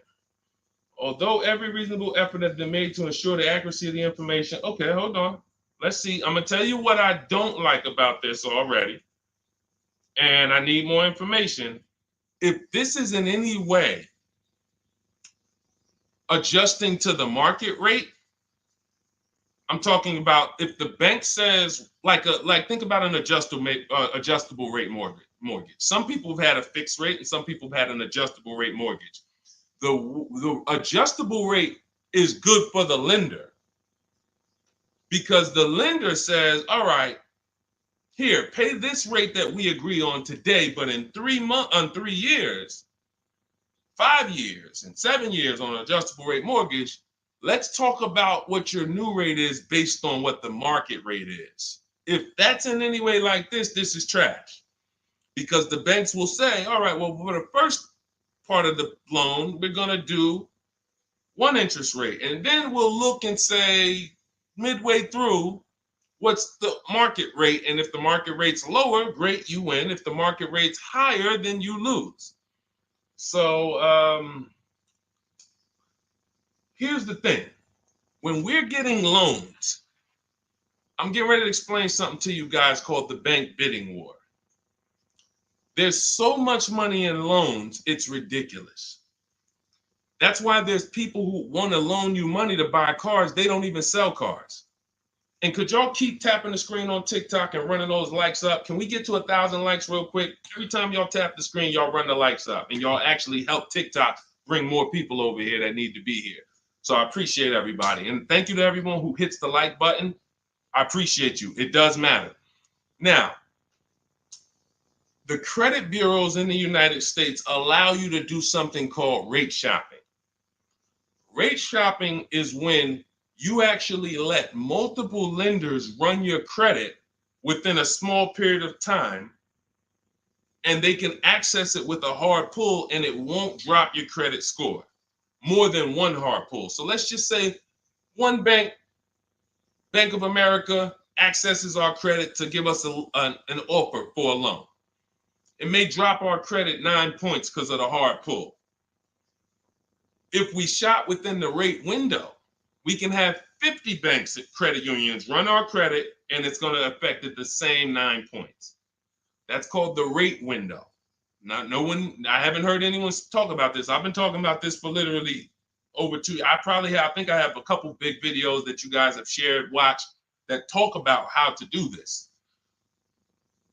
When you are getting your offers from banks, you want to get them after you've already found your best deal on your car. Because once you get your best deal on your car, you have everything you need now to go to the bank or go online, call the bank and get an offer. Who's had a bank tell them when they call for some type of offer, the bank tells you, well, we need you to have a car first. Who's had that happen? You call and you're coming and you're shopping for you're trying to get a pre-approval or something like that, and the bank tells you, well, we need what car are you buying? We need the car details. Well, that doesn't really make sense, right? I'm trying to get the offer so I can go get the car. But in the case of how we do it, we find our best deal on the car, then we come home and we let multiple banks and credit unions fight it out. Fight it out. Because I guarantee if this Flex Buy program doesn't allow you to shop for your rate and compare whatever rate they're going to offer to whatever rate you're going to get, you're going to lose with that program. And all they want you to do is see that, hey, well, we're going to give you flexible payments. They're trying to hook in people who just like, hey, that sounds good. Not realizing, well, if you just got a rate that was just got an interest rate that was 2 points lower, your payment would be $40 less a month. So interest rate shopping, guys, is extremely important. That's why when you get my book, I give you what's called the Bank Bidding War Blueprint. This is for you guys that are financing. I haven't added that to my book yet because I haven't had a chance to go in and restructure it. Every time I update the book, every time I come up with a new idea or a new website comes up, I update the book. I don't charge you for that. So websites go out of business. Room went out of business earlier this year. Websites go out of business. I'm not going to charge you for each time something changes because we use an online program. But what I did was when you get your book, you get the book, Cars from Home, and then you get the Bank Bidding War Blueprint. All this is the strategies we use to make banks and credit unions bid. I need you guys making people bid for your own sake, for your confidence, for your empowerment, for your experience. You're going to feel like I'm the prize. I'm spending $50,000 here. Why the heck am I begging people to sell me a car? Who's ever felt like they're begging people? Come on, can you take off another 1,000? Come on, can you drop it by $50 a month? Come on. You're begging people. Meanwhile, this is a 5-figure transaction. So when you flip the tables like we've been doing, like all of the people, if you're on Instagram or if you're on YouTube, you can see all of these people. You can see Zafrina, you can see Jared. Look at all these deals. People posting their numbers. Teddy, Rosalie. How does Rosalie get a 65? How much is this vehicle? How much? How does Rosalie get a $60,000 vehicle at $592 a month with no money down? How does she lease that vehicle at $592 when the same daggone Infinity advertisements we see say, hey, come put $5,000 down plus tax and you can pay that price? She did it with no money down. How? Bids. Okay? Bids. All right. Scott, if the program doesn't make people bid, it's no good. I don't care if it's flex buy, X buy, friends and family. If it's not making people bid, it's trash. It's for them, not us. Okay? I think I beat that horse down. So we can go to the next question now. Go ahead, Dolan. Remember, everybody, you have 30 minutes to get your copy for 75% off. Make sure you save my support email just in case you type your email wrong. Sometimes the book doesn't end up in your inbox. Just hit support, send them an email. My team works 7 days a week. Hey, didn't get my book. They'll get you a copy. We want the book in your inbox. We want you using it immediately. All right. This is Lorraine Celine. Thank you. I followed you in your advice on shopping for a used car, and I bought a 2007 Honda Accord at a great price. Thank you for your knowledge and advice. Amen. Congratulations. Enjoy it. Honda's a great vehicle. If you took the steps and made sure you were getting a good one, title, service records, accident history, a great Honda Accord is incredible. Even some of these vehicles, guys, long-term owners, some of you long-term owners, you need to understand which vehicles have the best longevity records. And Honda Accord is one of them. Congratulations, Lorraine. Enjoy it. God bless you. Go ahead, Dolan. Next one. Buying a Porsche Cayenne Coupe. Need help. Okay, well, you sound almost like Scott. We started with the process. How many years are you keeping the car?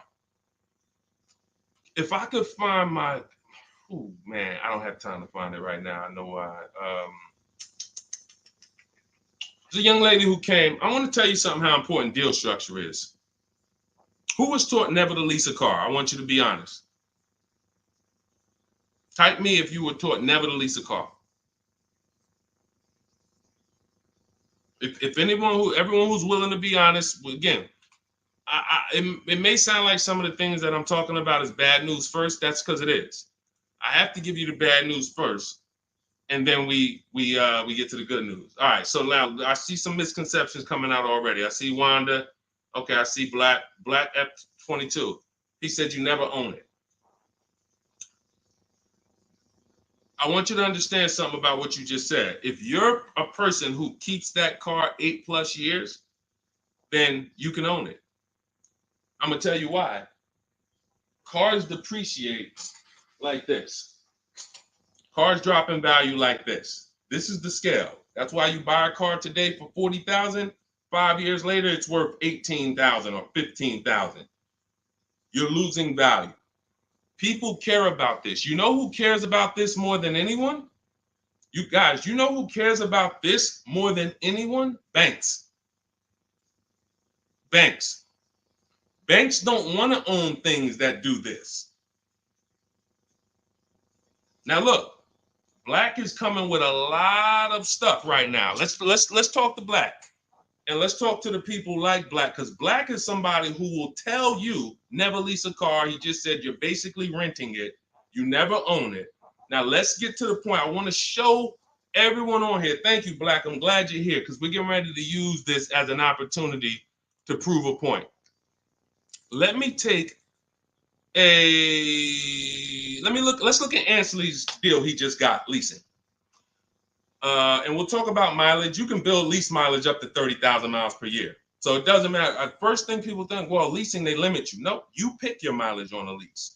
You choose the mileage. I've had people who lease 30,000 miles a year, 25,000 miles a year, 18,000 miles a year. You pick the mileage. Now, whether you drive or whether you lease or buy, this is what your vehicle is doing. You're losing money day by day. So when you go and you buy a vehicle, you're losing money day by day. The reason I created the 8-year rule is for you to understand that at some point, you stop losing value day by day.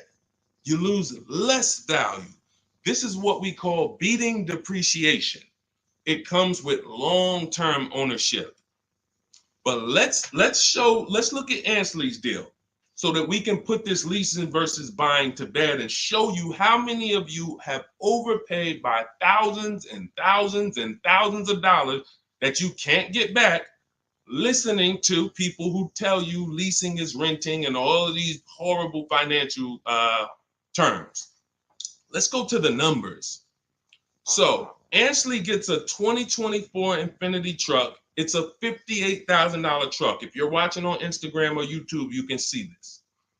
It's a $58,000 truck. Guys, some of you know because you've seen some stuff, every $5,000 on a loan is how much per month?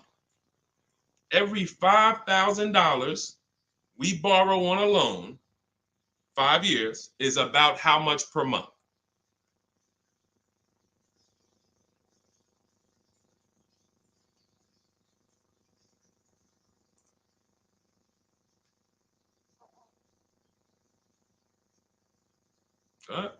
Anybody know? Thank you, Michelle. 100 bucks.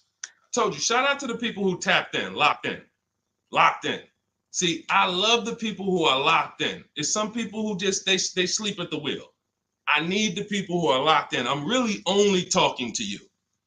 Now, that means this vehicle that Ashley went in to get, his $58,000 vehicle, if he would have just said, all right, I want to buy it because I was taught leasing is renting, how much is it going to cost me a month? No money down. Let's figure, we're going to compare apples to apples. No money down, because when you put money down into the deal, that confuses you. That actually makes you think you got a better deal than you really did. When you evaluate deals with no money going into them, it's easy to see where the best value is. Now, Ashley would have been paying $1,200 a month for 5 years. $58,000. That's not even full tax. Let's just round the tax to 60. Let's just say $1,200 a month. But Deshone, what if he got a good discount? Okay, I'll give you one better.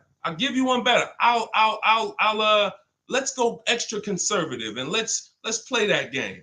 Let's pretend that he's using my strategies and he found out a way to save a huge amount of money off this brand new Infiniti. He's getting bids, he's using my strategy, but he's not leasing because he's been programmed not to lease. So he's not leasing, but he's going to get bids. Now he saves $10,000 off the price of this brand new vehicle.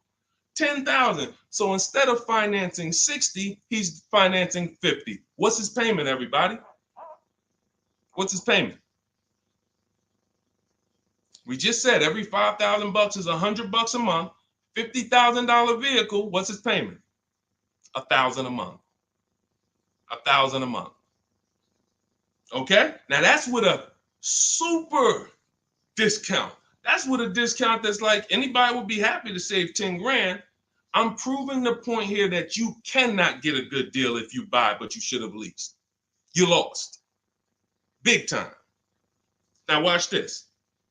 He's leasing and his payment is $554 a month. So now somebody like Black, somebody like Miggy over here that agrees with Black, they pull up in their Infiniti truck, right? And they pull up next to you. And y'all are both driving the exact same truck. And you look at them and you're like, hey, man, we got the same truck. Now they're going to say something to you like, yeah, you know, man, it's expensive though, man. It costs to drive this, right? And you're going to look at them and be like, oh, how much you paying? You know, I did a no money down deal. So I know I did all right. I did no money down, but I'm paying $1,000 per month for this. Oh, really? I did no money down too, but I'm paying $554. Wait, you? Yeah. Oh, yeah. I leased this. I drive it for 3 years, then I give it back. Oh, yeah, but I own this. I'm gonna own this in 5 years at $1,000 a month. This mine right here. Okay. All right. Listen. God bless you. Have a good enjoy, man. Enjoy. Now let's go one more scenario. Let's go to the person who says, Deshone, I don't buy used. I don't buy new though. I only buy used. Cool. Let's say you pull up in your new lease that you just got. And again, everyone shouldn't be leasing. That's why step 1 in my book is called the 8-year rule. It's the 8-year rule. If you are keeping vehicles at least 8 years, don't worry about leasing. You're going to beat depreciation. All of that money you're going to pay to own, all the $1,000, all these high payments you're going to pay to own, all this cash that has to come out of your pocket to own, out of your bank account to own, it'll be worth it in the long run. At least 8 years though. And the longer the better. 10, 12, 15, you really want. But less than 8, losing big time. So let's say a person says, oh, I'm going to get a used version. So they find a 3-year-old Infiniti truck just like this, but so instead of paying $60 for it, let's say they find one for $30. Let's give them a good price, good mileage. They think, oh, I'm good. What's their payment, everybody? What's the payment? Come on, stay by the keyboard. I need y'all quick because we're teaching something here to people like Black. They might not get it. I pray that they do, but they might not get it. But the people who are locked in financially, the people who understand financial literacy are going to get this. If every $5,000 is $100 a month and they buy a pre-owned version for 30 grand, what's their payment? Thank you, Michelle. 600. 600. See, he said 500. So this is how I know he's struggling. And I'm not trying to beat you down, man. I'm just saying when you're talking about something you don't understand, it's better to ask questions, not make statements. So now, we pull up. You have your new lease. You got this same deal, $554 a month. He pulls up in his 3-year-old version that has probably 1 year of warranty left. You both did a no money down deal. He looks at you and says, oh, wow, that's the new one, right? Yeah. This is the 2024, 2025. Oh, yeah, this is a 22. I just got this. I got a good price on it. I paid 30. Okay, cool. What's your payment? I pay 600 a month. What you pay for the new one, man? I know that must be expensive. I pay 554. Wait, what? Yeah, I paid 554 for this.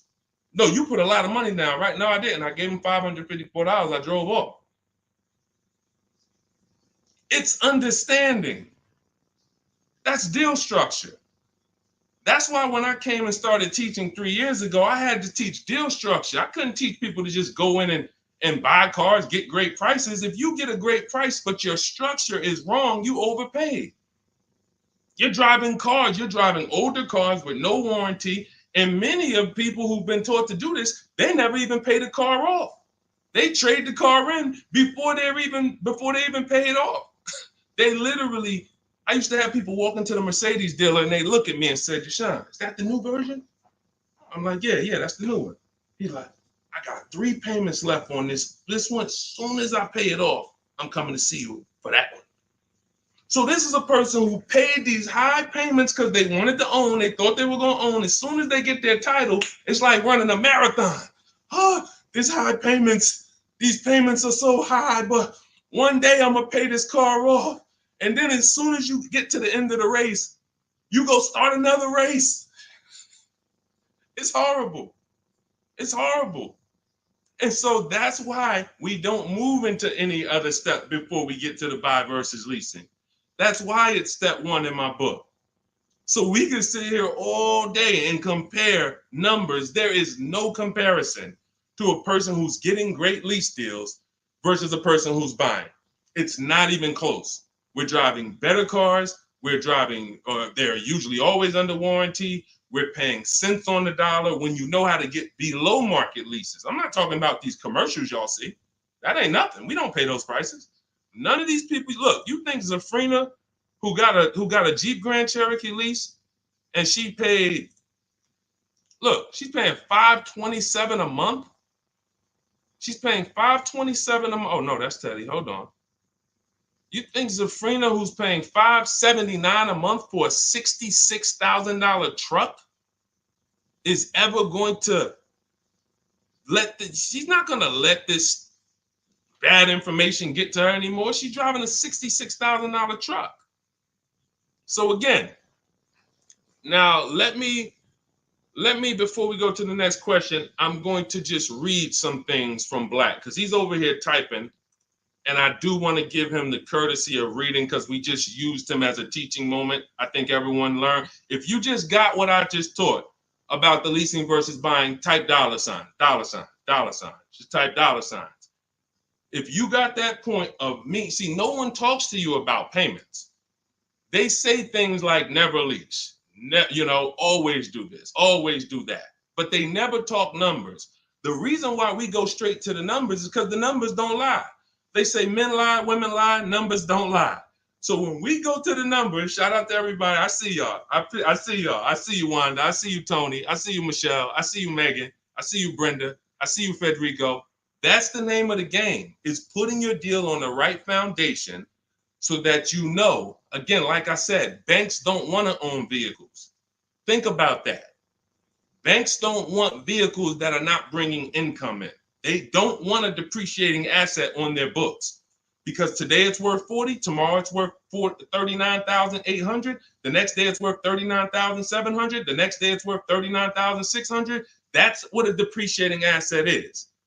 They don't want them on their books in the short term. They're in the short-term business. And some of us are in the short-term business too. The only people that are winning long-term with purchases are those of you who keep your cars 8+ years. Because you beat depreciation. All right, so Black said, nah, bruh. Okay. Keyword, no money down. You put 10 to 20% down, then it's a different story. You can't make this stuff up. Let's go. You cannot make this stuff up. Watch this, y'all. Watch this. I just compared 3 no money down transactions on the same vehicle. 3. New, used, new lease. 3, no money down. I'm telling people that when you don't put money down, you can clearly see what you're really paying. You can clearly see what you're really paying. Black comes in, he proves our point, which is he's going to put 10 to 20% down. Now he's pulling up next to you in your lease, right? You're $554 a month, brand new, fully warranted, all the latest and greatest features. Now he puts 10 to 20% down on that's $10,000 to $12,000. Think about this. He pulls up and he has a similar payment to you. So he feels like we're alike. He feels like we're pretty close. In fact, he may even feel like he's doing better than you because he's purchasing his and you own yours. I mean, you're leasing yours. But watch this. What about that $12,000 you gave him? What about that $12,000 you gave them? That's how people forget. That's why everything in the Car From Home system, when you get the book, you're going to see everything is about shopping with 0 down, looking at offers, and then choosing, do I want to put money down to lower my payment? Money down does not buy your deal. I made a video about this. Some of you have seen it and shared it. People who make a down payment and think they got a deal. You have a deal before you put your money down, or you don't have a deal. A deal means I shopped all my offers, and then I found the dealer who was going to discount the vehicle the most. Now, how do I want to pay for that? Do I want to get a loan? If I'm getting a loan, what do I want my payment to be? Now I'm going to manipulate my down payment based on what I want my payment to be. That has nothing to do with the deal I got, but somebody like Black or people who move like him, hopefully we can help you get over these mindsets. But you have some very, very strong convictions, and you're confidently incorrect. That's dangerous. It's dangerous to be confident and incorrect. Dangerous to yourself and your family and your friends who will listen to this. If you are putting money into deals and thinking that you got a deal because your payment ended up being affordable, you in no way can win. First of all, you're letting the dealer manipulate two things: the price of the car they're selling you and the interest rate that you're getting from them exclusively. If you were just separating your loan from your interest, from the purchase, you would see that that's a losing strategy. You can't compare a person who's driving a brand new vehicle, paying a low payment, to a person who's paying the same payment, but gave the dealer $12,000 to get to that payment.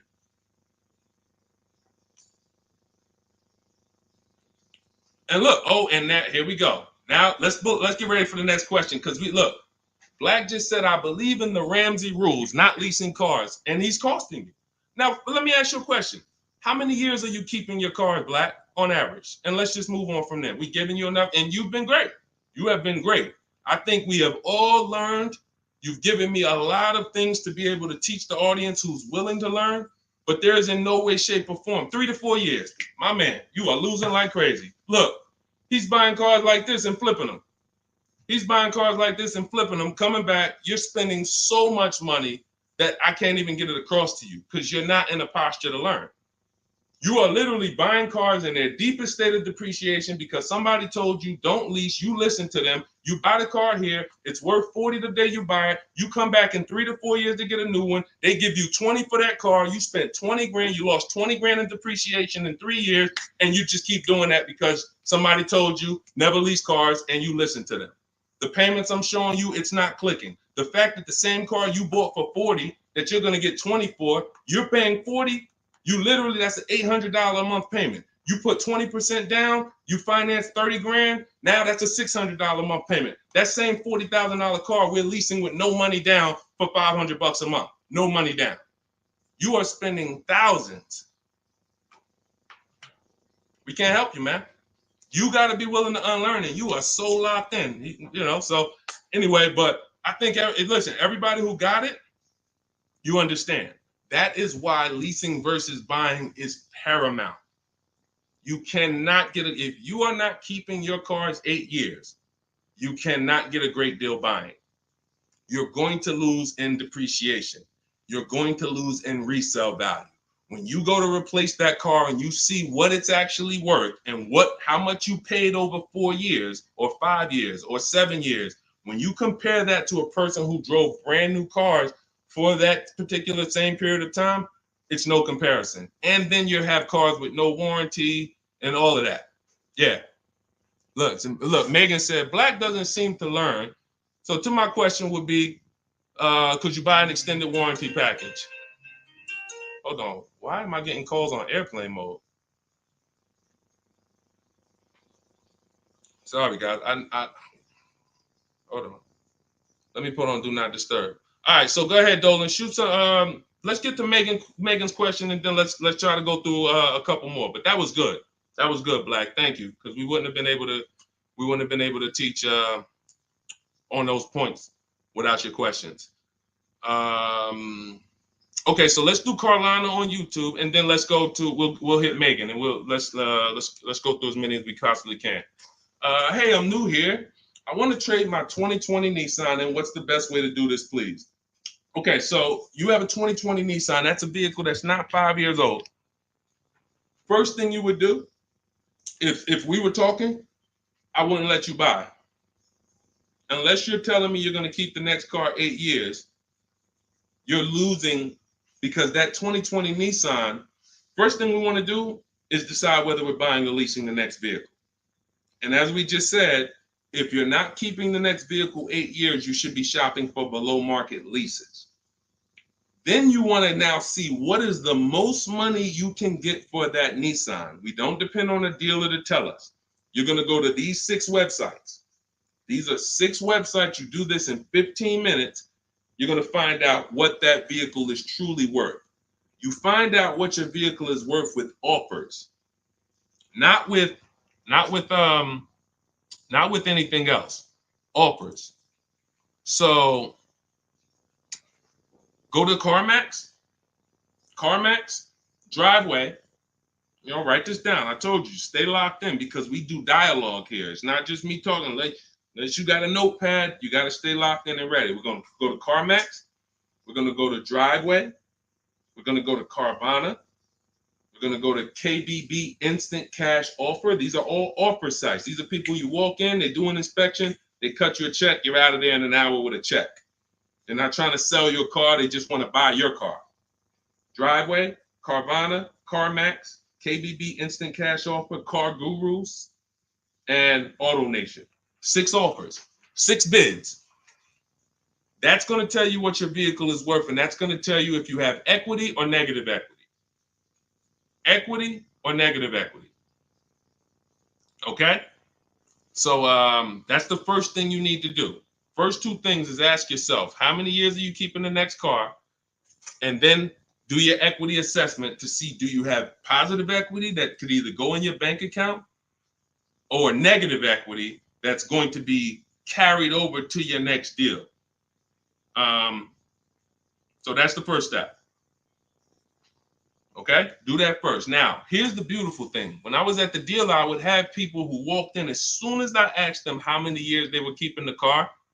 If they were telling me 5, like, remember the guy I mentioned a little while ago on the stream? I said he comes into the dealership. Hey, Deshone, is that the new one? As soon as he gets his title, he comes in and trades it in. I told him, there's no point in you waiting for the title. First of all, you can replace a vehicle without the title. That's fine. But again, he was taught, hey, I got to wait for my title, and then I make a move. So he always has a payment. 5-year loan, 6-year loan, pays it off, gets a new car. He always has a payment. It's just super high.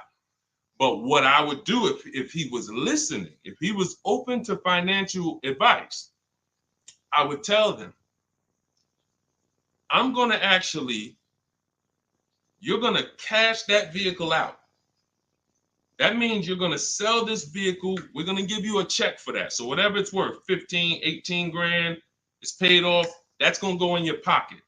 Now, what he was used to doing was, well, whatever it's worth, don't I have to put that down on the next vehicle to be able to get my payment where I want it? And this was the best news I was able to deliver. This is why, and if you talk to anybody in New Jersey who dealt with me, this is how I've been. I've been the same way. From the minute I started learning about financial literacy when it comes to cars, I was a consultant educating my clients on how to keep the most money in their pocket and drive the best cars. When he would say, well, I say, are you familiar with leasing? And I would ask, how much do you drive a year? And he would say, I think about, maybe 13, 14,000. I said, let's go look at your old vehicle. We look at your old vehicle. We see, okay, yeah, based on what's on the mileage now, you drive about 14,000 a year. Here's what we're going to do. Whatever your car is worth, you're going to put that in your bank account. Let me show you what a competitive lease would look like. I make him the offer. He's like, wait a minute. This is my payment, and I could drive as much as I want. That's it. You could drive the same amount you've been driving. So I'm paying less than I was paying to own this thing? And you about to give me a check back for 12 grand, 15 grand? Yeah. This is what I want to do for the people who have been programmed that buying cars is how you should do it. Again, long-term owners, you should not be thinking about leasing. But here's how I know you need it in your tool belt, because your daughter may not be a long-term owner. Your spouse may not be a long-term owner. Your friend or whoever may not be a long-term owner. See, typically how you do things is how you teach other people to do things. So if you are keeping your cars 8, 9, 10, 12 years, you probably think everyone else is doing that. But your kids or your family members or your spouse, they may want to drive for 5 years, and then they're like, all right, this stuff's starting to go wrong. You said the warranty is up, and this got to cost $800 to fix, $400. Let's just go get a new one. Those are the people who don't have the values to keep a car long term, and you should not be buying cars for them. They should be shopping for. Now, both cases, you need below market deals, but it does not. But knowing how long you're going to keep the car is how you're going to beat depreciation. So all of this is in my digital book, guys. Everything I'm talking about on this stream is in my step-by-step book. A lot of what we talk about on these streams and in my social media videos is what not to do. My book is about what to do. It's like, do this, do this, do this, do this, steps, check it off the list. Next thing you know, you got below market deals from home. There's only 3 things we go into the dealership for: test drive, have our car appraised, and to pick up a car. We are not there to shop. We're not there to get numbers. We're not there to negotiate. We do all of this stuff from home. So for 30 minutes, if you visited the website already, you'll see the timer, 30 minutes, you can get 75% off your copy. It'll be in your inbox in literally seconds. And as soon as you pay, in my TikTok bio, in my Instagram bio, Facebook, we have a link floating for you. You guys should be able to see the link. And then Instagram, we have YouTube, we have a comment pinned for you guys. You'll have the book, but as soon as you pay, you're going to see the thank you page. It says screenshot this page. You'll see my support team email. Sometimes you type your email wrong. Contact support if the book is not in your inbox in literally 5-10 minutes. Also, as soon as you pay, you see a link that says open your book below. So there's 2 ways I'm delivering the book to you. Right there as soon as you buy, but I'm also emailing you a copy. But sometimes, we fat finger the keyboards and there's a letter off. So make sure you hold on to my support team's email and hit them up. Okay, good stuff. Get your copy. Listen, once that clock hits 0, the price is $97, which is still worth every penny. If I missed it, I go back and look. Knowing what I know, knowing what the people know, look at Tiffany. Look at Tiffany's deal. Look at Tiffany's deal. Matter of fact, let's show Vicky's deal. Look, thanks to your books and your methods, I was able to get my new lease for a 2024 Volkswagen Atlas SE Peak Edition with the tech package for $175 per month less than my first quotes. I did it all online except for picking up the car. I put no money down other than my first month's payment and DMV, which is probably $200, and saved over $6,000 on the life of that lease using your negotiating scripts. We have email scripts. This is what I want for you. I want you guys not just getting cars. Everybody's getting cars.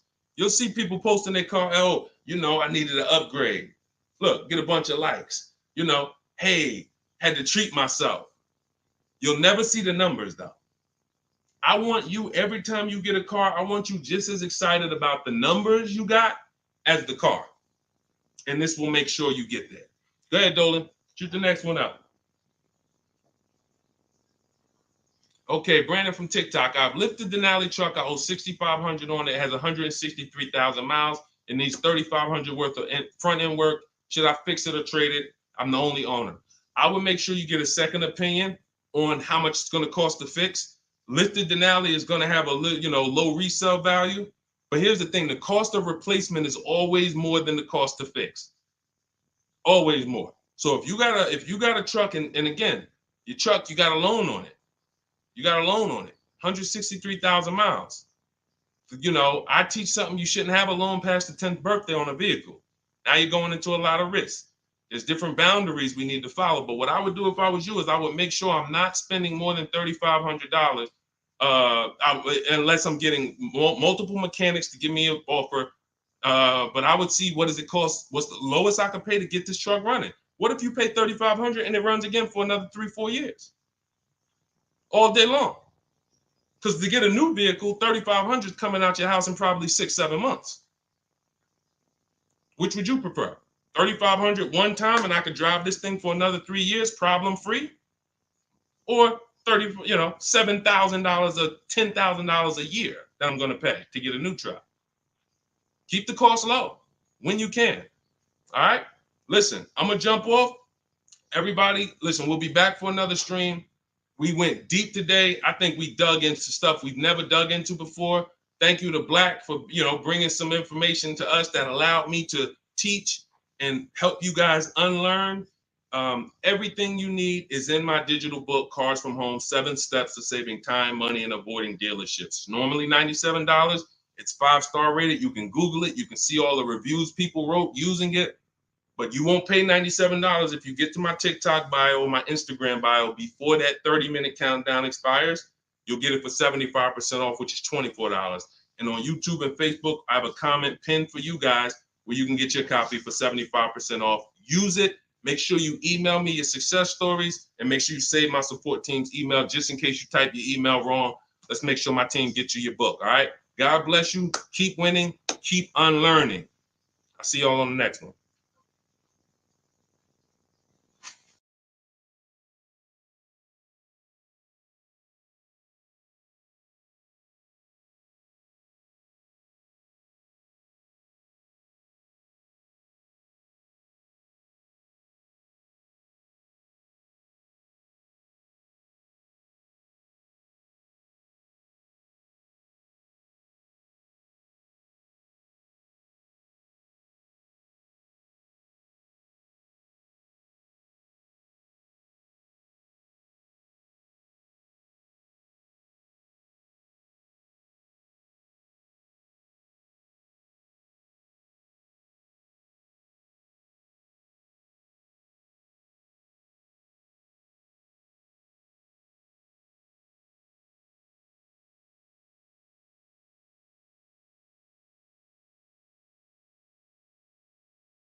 Hit go live, then we'll roll in.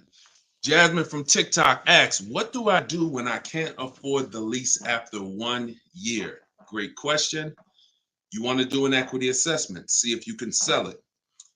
There's two main ways to sell a lease. You could have somebody assume it. You can go to a site like Shop a Lease, and if you have a good car payment, you could list the car there and somebody could take over it, but it must be a good car payment relative to the deal. If you're paying if you overpaid per month, then you're going to have a hard time getting someone to take over the lease. But if not, you can get rid of it there. Second is, I want you to call the leasing company, ask for your payoff, and then you're going to call, once you get your payoff, I want you to ask them if you have a third party restriction. Those are the two questions you're going to ask your leasing company. And then once you get that number, which is your payoff, you're going to go to CarMax.com, Driveway, Carvana. This will take you 20 minutes to do. Kelly's Blue Book Instant Cash Offer, Auto Nation, Sell My Car, and Car Guru, Sell My Car. You want to get 6 offers. It's very important when you're on those sites. When they ask you, is your car owned, leased, or financed, put owned. That's going to tell you what the market value cash is for your car to get rid of it in a day. If it's greater or equal to your payoff, you can get out of it. If you have a third-party restriction, then you're going to need to take another step and you're going to sell to a local dealer. But you got to see where your equity position is first. Got to see where your equity position is first. All right, I'm going on and I'm sharing the broadcast, and then Dolan, you can queue up the next question. We're live on TikTok, Instagram, YouTube, and Facebook. So we are going to be taking questions from all platforms. The first one came from TikTok. We got a couple queued up on TikTok. So shoot the next one in, Dolan, and we'll get to it. All right, this is another one from TikTok. I have 2 payments left on my lease. What's my next step? Equity assessment. Who's returned a lease to a dealership, just dropped it off when it was done? You never assessed any equity. You didn't even know. Who didn't know that a lease could have equity that you could put in your pocket? It's not a guarantee, but many people all through the pandemic, we were showing them how to put $5,000, $10,000, $12,000 in equity in their pocket from the end of their lease. I sold my lease. End of my Jeep lease, I made $8,900. My mother made $10,200. Now that was when everything was worth 7 to 10 grand more than it's worth. That was when the market was once in a lifetime. But does not mean we will never return a lease without doing an equity assessment. If you've done it, I want you to raise your hand and say, you know what, I turned in my lease. If you ever just dropped it off, you can't do that again. You must know if you have equity, and you follow those steps that I just gave to Jasmine. I think that was Jasmine who asked the first question. That is what's called in my book, In my process, that's the equity assessment. That is what you do. Everything I'm teaching you guys is from my new digital book, Car Shopping for People That Hate Car Shopping, 7 Steps to Saving Time, Money, and Avoiding Dealerships. So every question you ask, when I answer it, it's going to be out of one of those 7 steps. And the equity assessment is step 2. You must do that before you ever return a lease for the rest of your life. A lot of you gave back thousands of dollars to dealerships and you didn't realize you were doing it. They bought those cars, put that money in their bank account when it should have been in yours. Yep. All right. Go ahead. Shoot the next one up, Dolan. All right. All right. This one's from TikTok as well. Let's go. Facebook, type your questions in. YouTube, type your questions in. Instagram, type them in so we can get to you guys. Another one from TikTok. Thinking of trading a car for a newer model. Should I keep the car and just get the new one? It's a good question. What's the benefit of keeping the car? If you were a high mileage driver, then I would tell, let's just say you said, Deshone, I'm driving 20,000 miles. It's in high mileage drivers, I want you to type HM. If you do over 20,000 miles per year, even 18,000 miles per year, just type HM. Regular driver, Jason, what's the benefit of having 2 cars? It's on insurance. You're paying for one when you get your new car. I like to drive that car that I'm paying for. I don't want to be paying for a car and then I got this other car that I'm barely using. But if you are a high mileage driver, then I would tell you keep that car and get you another car. And but how many years are you keeping the car, Jason? How many years are you keeping this next car? Because depending on your answer, it's going to change my answer to you. So this car you're thinking about getting, how many years you see yourself keeping it? Let's start there. Come on and shout out to the sharers. I see y'all running the likes up on TikTok and y'all keep tapping that screen. Just every couple minutes, throw a couple taps. It really helps the broadcast. And I appreciate everybody who's helping us get this message out. I really do. We couldn't do this without you. Let's see if maybe 5 years, then you should not be buying that car, Jason. You should be leasing. And I'm going to break this down for you really quick because some of you know the depreciation curve. And the rule of thumb is when we talk about the hidden money in your car deals, my job is not to just teach you, if you're willing to listen, how to save thousands of dollars by making dealers and banks bid on your business. That's how we make sure we get the best prices. You can't get the best price. You can't make the best deal if you buy, but you should have leased. It's impossible. Because the depreciation curve looks like this, y'all. If you buy a car today for $30,000 today, I give you a car. I'm gonna show you something. I want everybody stay close to your keyboard.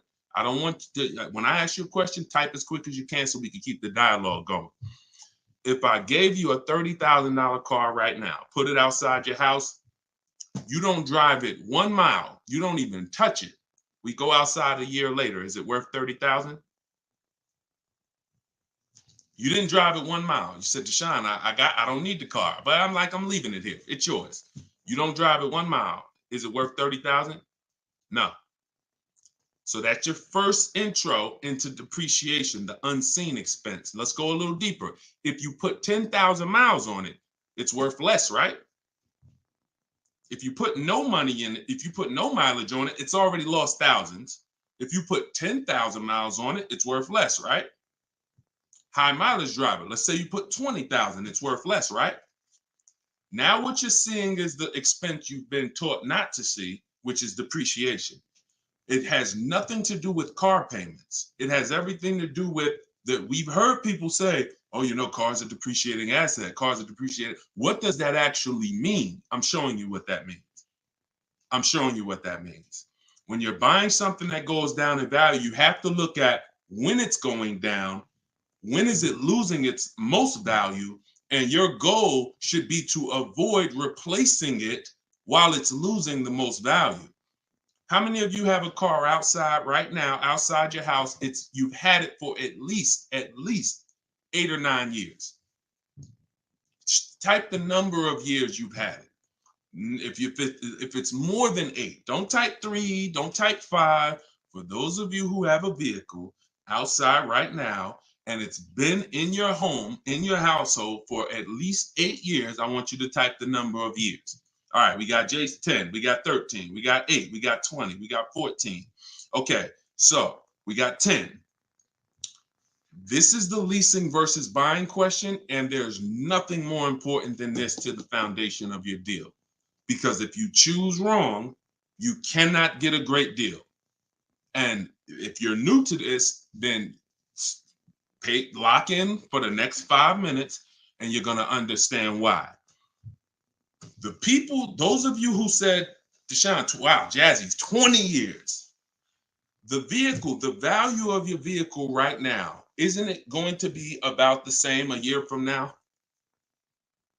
Everybody who just typed, look at and I want y'all to pay attention. If those of you who are like, Deshone, I never keep a car, you might be saying, looking at these numbers and saying, Deshone, I would never keep a car that long. It's not for me. It's not in the cards for me. It's not my style, not my habit, not interested. Perfect. Pay attention. 12, 20. So all of these people, your car will be worth next year about what it's worth right now. What does that mean? That means you have avoided the depreciation. You've won. The depreciation curve normally looks like this the first 5 to 7 years, but it starts to get like this the longer you keep the car. So now all of you who have answered, all of you who are watching them answer, their car depreciation curve looks like this now. It's not losing much value anymore. If you don't get to that level, there was no point in you buying the car because you're replacing it here. There's only 2 ways to go to avoid this type of depreciation. Car was worth 30, now it's worth 10, 7 years later. It's only 2 ways to avoid that type of hit. One, you're going to keep it long term. If that's not you, you should be shopping for aggressive leases. Not these leases you see in the car, in the commercials, come pay $4,000 down and all of that. These are not deals. Aggressive leases are below market prices and they're pennies on the dollar compared to what you've been paying. You cannot win buying cars and switching them like this. That's why you always have negative equity. That's why you're always never happy with what you're getting for your car. You buy your car, you come back, look 3 years later, you see what it's worth. It's always disappointing because you're trying to literally get cash back out of something that is not designed to give you any value in the short term. Leasing or long-term ownership. That's why the first thing that I teach, it's called the most important question, is how many years you keep in the car. If it's not 8, then you should be leasing. It's not even a question. We'll go deeper on that throughout the show. Anyone who wants to know more about that, you keep asking, because once I open up that Pandora's box, it's like your mind is like, oh, but everything I heard about leasing, I heard it was bad. I heard you can't drive that much. I heard that yada, yada. They bill you for all of this stuff. All of those things, I'm going to help you unlearn because unfortunately, the people who taught you that were confidently incorrect, which is dangerous. Confidently incorrect is you're dangerous to yourself and others. So, all right, so that's the key. That's the key, Jason. Don't think about buying if you're not keeping 8 years. You're going to overspend. And we'll talk more about that throughout the broadcast. Feel free to ask follow-up questions. Go ahead, shoot the next one, and I'll go as deep on that subject as we need to for you to understand it. It'll give you some lease comparisons. You'll see what great leases look like, and you'll see how there are pennies on the dollar when you know how to get great lease deals. And that's the way you avoid the depreciation. Only 2 ways. Great lease deals, long-term ownership, 8, 10, 15 years. That's it. 2, 3, 4, 5 years, you can't avoid the depreciation buying. You just can't. You're going to lose thousands every time. Go ahead, shoot the next one up, Dolan. We're keeping the questions coming in. We're live on all platforms, so just keep typing. I'm going to try to get through as many as I can. We got a lot of questions coming from TikTok. All right, let's go. Should I put money down on a lease that I'm about to turn in? That you're about to turn in. I'm gonna assume you meant, should I put money down on the lease that you're about to get? So check it out. Here's how you shop all your lease deals from now on. there's one thing that I never want you to say again. It's really two things, but in this subject, the other thing is trade. This is down payment. I want you to eliminate the words down payment from your vocabulary because it's been used as an opportunity to get more money out of you. Who's ever went in, thought you were making a car deal, you thought you were going to put maybe $1,500 down, and then somewhere down the lines, these hidden things come like, oh, well, you got the taxes and fees, and then you end up putting more down than you thought you were going to. Has anybody that ever happened to anybody? Hit the raise your hand emoji or just type me if you've experienced that. You thought you were going to be putting this down. You might have gotten to the finance office to sign the paperwork, and now you got to come up with another 500 or 1,000 or the taxes or the fees or whatever it is, right? So I spent 14 years in the car business. For those of you who don't know me, I've seen the way we call them the 80%. 80% of people shouldn't be in the car business. They're overpriced. They'll sell their grandmother the highest price car. It doesn't matter. They have no integrity, very little morals. We don't buy from them. What you need is to learn to avoid them, and you also need to learn to find the 20% who beats them all the time. So when you shop your car leases, you are always going to shop. You're no longer going to say down payment. You're going to say this: total out of pocket. Total out of pocket. See, total out of pocket means that's what I'm giving you and no more than that. You'll see the difference. Down payment can be, that's my down payment, but what about my taxes and what about, so that gets convoluted. When you start using, hey, I'm only doing this total out of pocket, it's hard for them to switch it up, especially when you're adamantly aware of what that means. This is all the money that I'm putting out of my pocket. You could also say do it signing, but total out of pocket is probably more of a universal term. You shop your leases with 12,000 miles. Now, who was taught they limit you on the lease miles? Who was taught they only give you 10,000 miles? Because this question from TikTok, the person's asking, should I put money down on a lease? So I want to tell you how you always want to shop your car deals with no money down. That's what's confusing you. What's confusing you is when they mix the down payment and start throwing monthly payments, you are now not aware of what you're truly paying for the car, what you're truly getting. And so this is why you use what I'm telling you, you shop my way. You're never going to shop with down payments. That doesn't mean we don't put down payments down, but we do not get offers and we're not out there shopping with down payment money. Okay? So, all right, I see it's happening to you, Fouché. So you're going to get your offers with first month's payment, total out of pocket, taxes and fees in the payment, 12,000 miles per year.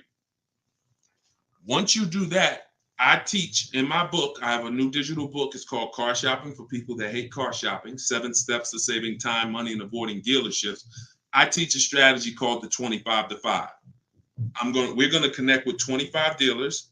We're going to get 5 offers. We do not make a decision without at least 5 offers.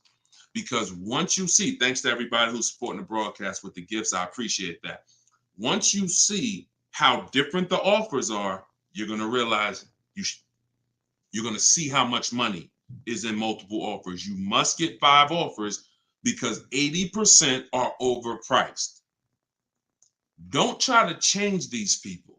Don't question, oh, listen, why are dealers like this? Why are the 80% overpriced? Listen, Jim Rohn used to say, don't sign up for that battle. Why does the sun come up in the east and, in the east and set in the west? Like, don't sign up for that. Some questions are not worth asking because they mean nothing. Just know that's what it is. Expected. 80% are going to be overpriced. This is why you are not going to get your best deal walking into a dealer anymore. You're going to sit at home. You're going to decide what you want. We call that shopping, not buying. This is step 4 of my process. We have 7 steps. Step 4 is shopping. And then once you decide what you want, you're getting it from home. 90 to 100% of your new car transaction and your leases should be done from home. That's where your power is. That's where you have the power of leverage. That's where you have the power to make multiple people compete for your business, which saves you thousands of dollars. I'm going to give you tons of examples. This works every time. How do we know? It's the way we buy everything else. Everything we buy in life, we go into the grocery store, we need spaghetti sauce. You need laundry detergent. It's a bid. You may not be aware, but I'm going to make you aware. Everyone is bidding for your business. Hey, look over here, Prego. Hey, this brand, Classico. Hey, we're on sale this week. Hey, we have the best. Y'all see what I'm talking about? Everything that we buy, especially expensive items, but even low price items, companies are competing, except in car dealers. They've trained you. They've trained me. If I wasn't in the business for years, I wouldn't know, to focus on one place and think we all have the same pricing. They made you think Nissan, we're a Nissan dealer, we're all the same price. So you might as well not even go anywhere else because we're all the same price. No, we're not. No, they're not. So when you start shopping multiple offers, you can do it by phone. I like to use email. I like to do everything copy and paste by email. But when you start getting multiple offers, you're going to truly see where all the hidden money has been, and you'll see how many of these dealers are overpriced, which is going to just make you say, from now on, I'm definitely shopping online. So but you need to do it correctly. There's some information you must give a dealer in order to get quotes online. And most of you don't know that. That's why you're having problems getting quotes, because you're not giving the dealer what they need to get quotes. So we'll go deeper on this throughout the show. But this is what we're talking about, y'all. This is all in my book. In my book, you have the 7 steps laid out. You could cue the next question up, Dolan. And for our launch, you can get it for 75% off. The book's normally $97, but for our welcome offer, our launch, I said, you know what? We're going to do 75% off for 30 minutes. So when you go to my TikTok bio, you click that link. There's a button that says, get my new book, 75% off. You get yours. You won't pay the normal $97, but it's only for 30 minutes. Once that timer goes down, you go back up to 97. Same thing on Instagram. It's in my Instagram bio. And then we're going to put the link here for you guys here on Facebook and YouTube. All right, go ahead. This one's from Instagram.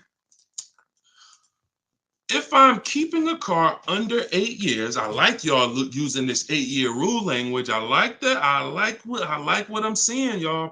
Y'all really this is really absorbing. If I'm keeping a car under 8 years and will definitely go over the miles, how do I lease cost effectively? You choose the right miles. You never. I was at Hyundai.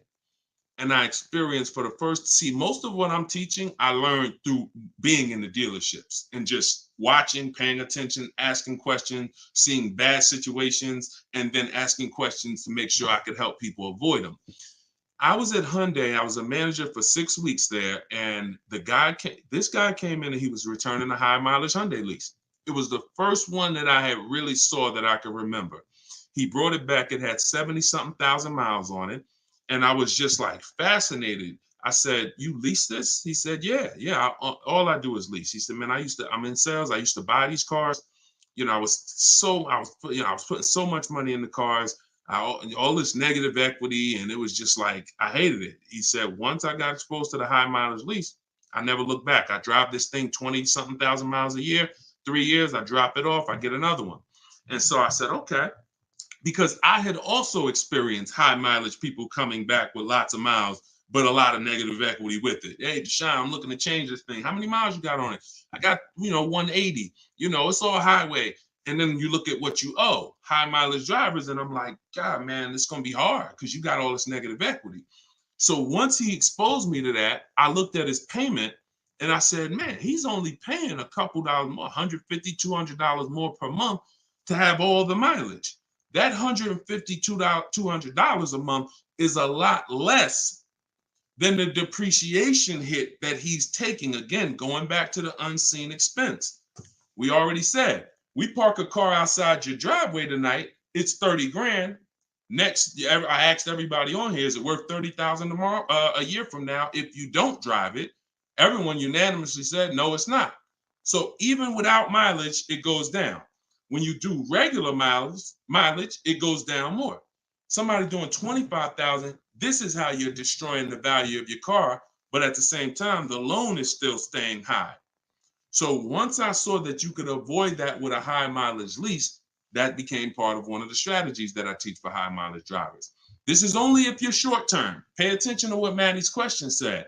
If I'm not keeping it 8 years. If he was, there's plenty of cars that you can keep 8 years and just put a ton of miles on it. You're not worried about trading them or selling them because we don't trade. You're just going to get the maximum value out of it. In his case, he knows he's not keeping it 8 years. How are we avoiding the short-term depreciation? You do that with a high mileage lease. Second strategy, Matt, this is also in my book. I have 2 strategies for short-term high mileage drivers. That's one way. Shop for your lease, 12,000 miles a year, identify the best bid, and then once you identify the best bid out of 5, you have them adjusted to a high mileage lease. Second is you buy your car, or if you have a car now, you keep that car, pay that car off, and now you're going to go lease your nice car, and that's going to be your second car. I call that 2 cars, 1 payment in my book. That's what it's called.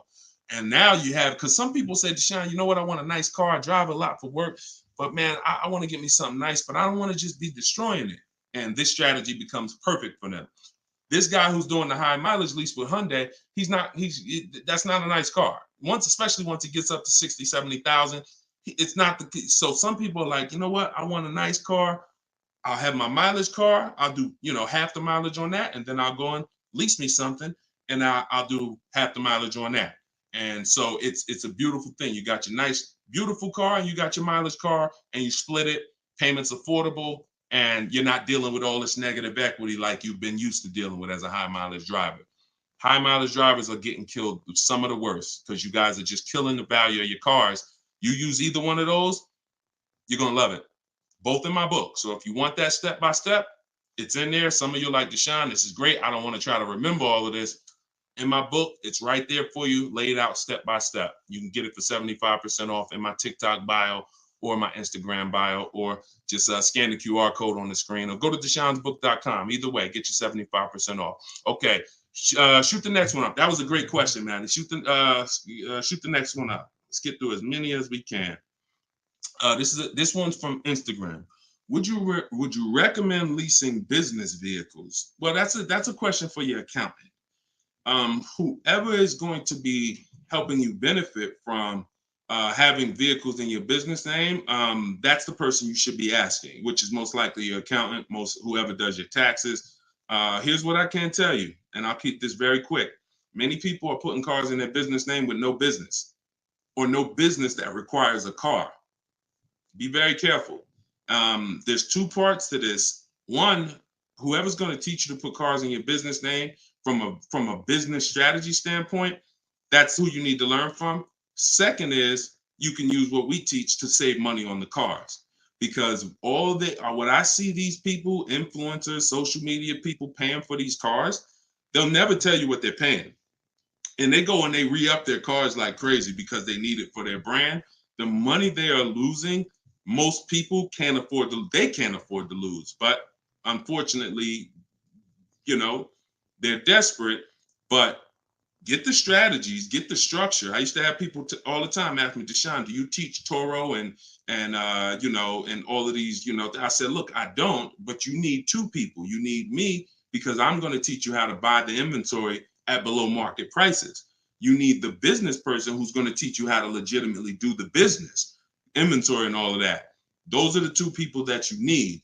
And without both of them, you got some incomplete counsel. But be careful listening to these people, man. If you don't have a business and you wrote off thousands of dollars in business mileage or thousands of dollars in car payments and maintenance, I don't want to be around you when you get audited. And the sad part is those people who told you this won't be around when you get audited, and you can't support that. Just be very careful we don't want a second wave of the PPP. You get a lot. Okay, that's it. We're not gonna beat a dead horse. Go ahead. Next question, Dolan.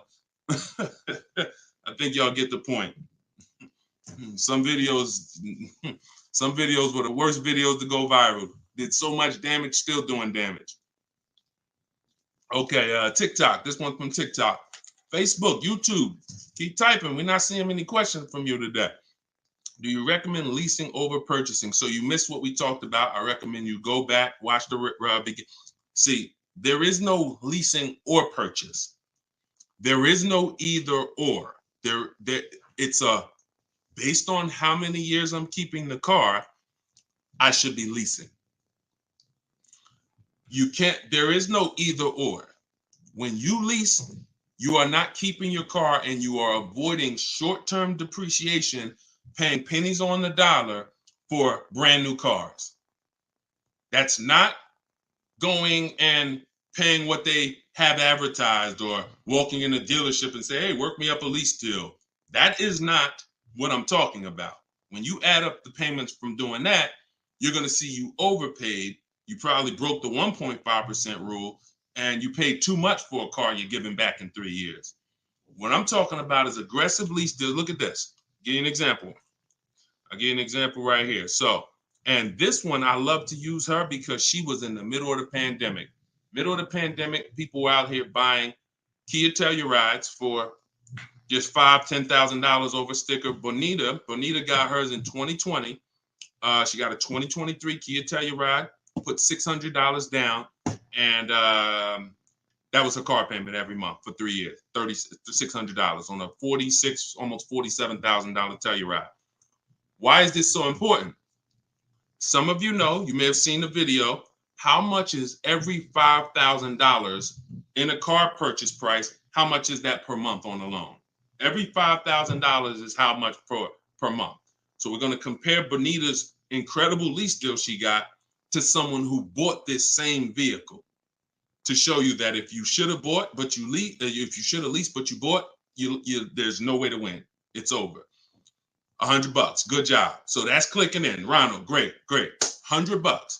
So whenever you look at a car, you look at a $10,000 car, your mind should automatically say that's $200 a month. 5-year loan. $20,000 car, $400 a month. 5-year loan. $45,000 car, which is about what Bonita got, that's a $900 car payment. So there's people driving this car. We're not even taking into account the taxes and anything like that. That'll put it up probably about 40. Actually, that'd be put it about 50. For her truck was 46, taxes and fees, call it 50. It's about $1,000 car payment for 5 years. She's paying $600. This is why there's no comparison. And sometimes your mind may play tricks on you. Yeah, but it's more than that. Is it? If you and I both drive out the same lot, same exact vehicle, you're paying, we're not putting any money into the deal. See, I want to make sure I keep you on track when you're not, neither one of them are putting any money into the deal. They're literally just going in, no down payment. All right, what's my deal look like? $600 a month, great lease. $1,000 a month, 5-year loan, no money down. So when we leave it the same, if I'm paying $1,000 and you're paying $600, is there any question of whether you're winning right now financially? Same vehicle. So as we drive, the only way you can eventually win, or I could eventually win if I bought, yeah, I'm paying $1,000, but I'm going to keep this vehicle long enough. So in 10 years, my Telluride is going to maybe worth $9,000. I kept it 10 years. It's worth $9,000 out there, but it's not losing value anymore. It's been in my household and I was able to outlive the depreciation. So now I win. Doesn't mean you lose. See, it's not like, oh, well, you lost, you should have bought. No, Bonita knows I'm not keeping 10 years. I'm not keeping 8 years. That's not my goal. Therefore, I'm going to shop for great lease deals and I'm going to pay pennies on the dollar compared to people buying. And that's my win. So there is no should I buy or should I lease? Do you recommend leasing over purchasing? I recommend leasing when you should be leasing, which means you're not keeping your car 8 years. I recommend buying when you should be buying, meaning you're keeping your cars 8 years. You're going to outlive depreciation, pay it off, and have a car that is not losing value in your driveway in 8, 9, 10 years. That's when both people win. And if you're stuck in the middle, then what I recommend is you get out of stuck in the middle because you're losing tons of money. Get out of being stuck. Buying leases out, buying loans, straighten them in. Get to one, choose a side. I put 2 good sides in front of you. Choose a side. All right? Good question, though. Go ahead, Dolan, cue the next one up. This was good, man. Wait, let me make sure. I'm trying to make sure I'm sharing all of this. Shout out to the sharers. Everybody getting value out of this? Type $signs if you're getting value out of the show. This is what we do. All right, go ahead, shoot it up. All right, a lot of questions from TikTok today. YouTube, y'all, come on, type the question. All right, good to see you, Melody. I see. All right, when is it a good time to buy a car? Sashi, there's no good time. There's no bad time. Dealers have to make deals. See, I want you to not believe the marketing. What I want you to also do is I want you to pay attention when we do these shows. Pay attention to I don't want you shopping in an emergency situation unless it's an emergency. What does that mean? If your car was totaled, stolen, then it's an emergency.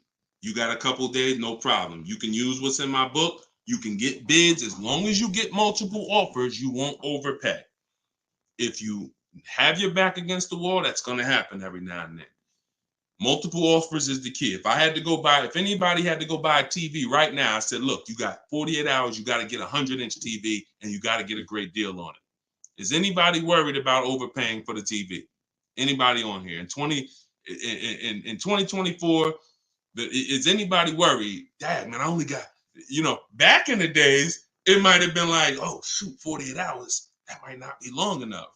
But you know where to go. Amazon.com, BestBuy.com, Walmart. I'm going to find the best deal on a TV.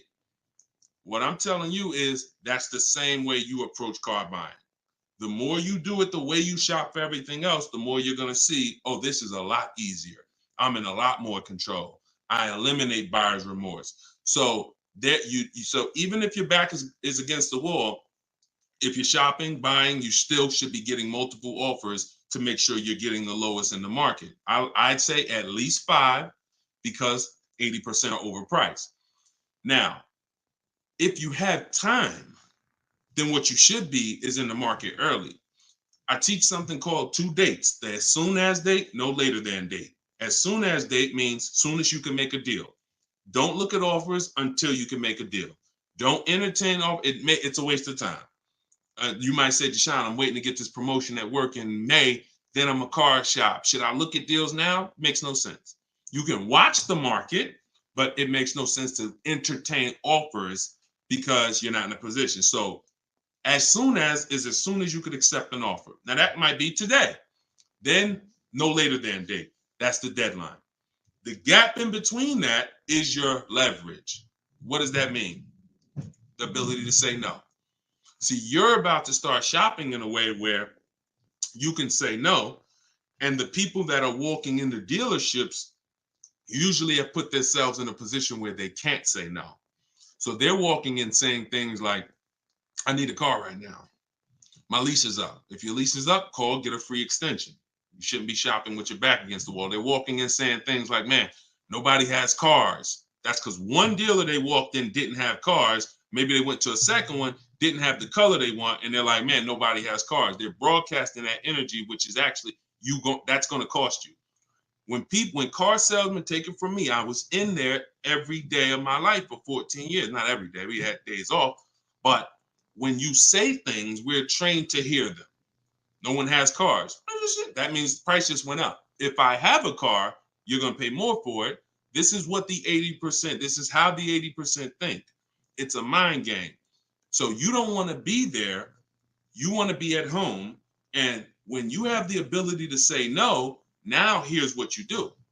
You reach out to dealers for your offers and you're telling them, hey, I can make a deal right now. This is what I'm looking for. But I don't need a car until July 3rd. See, that's power. That means, hey, if I got a car coming next month, I can talk to this person about it. Most times a person walks in, they need a car this week, next week. That means whatever's on the ground, that's all we can talk to you about. But when a person has been proactive in shopping, which is what I want you to do, which is what I'm going to teach you to do, it's all in my book, and it's everything you'll hear me talk about, is when you have the luxury of time, it benefits us.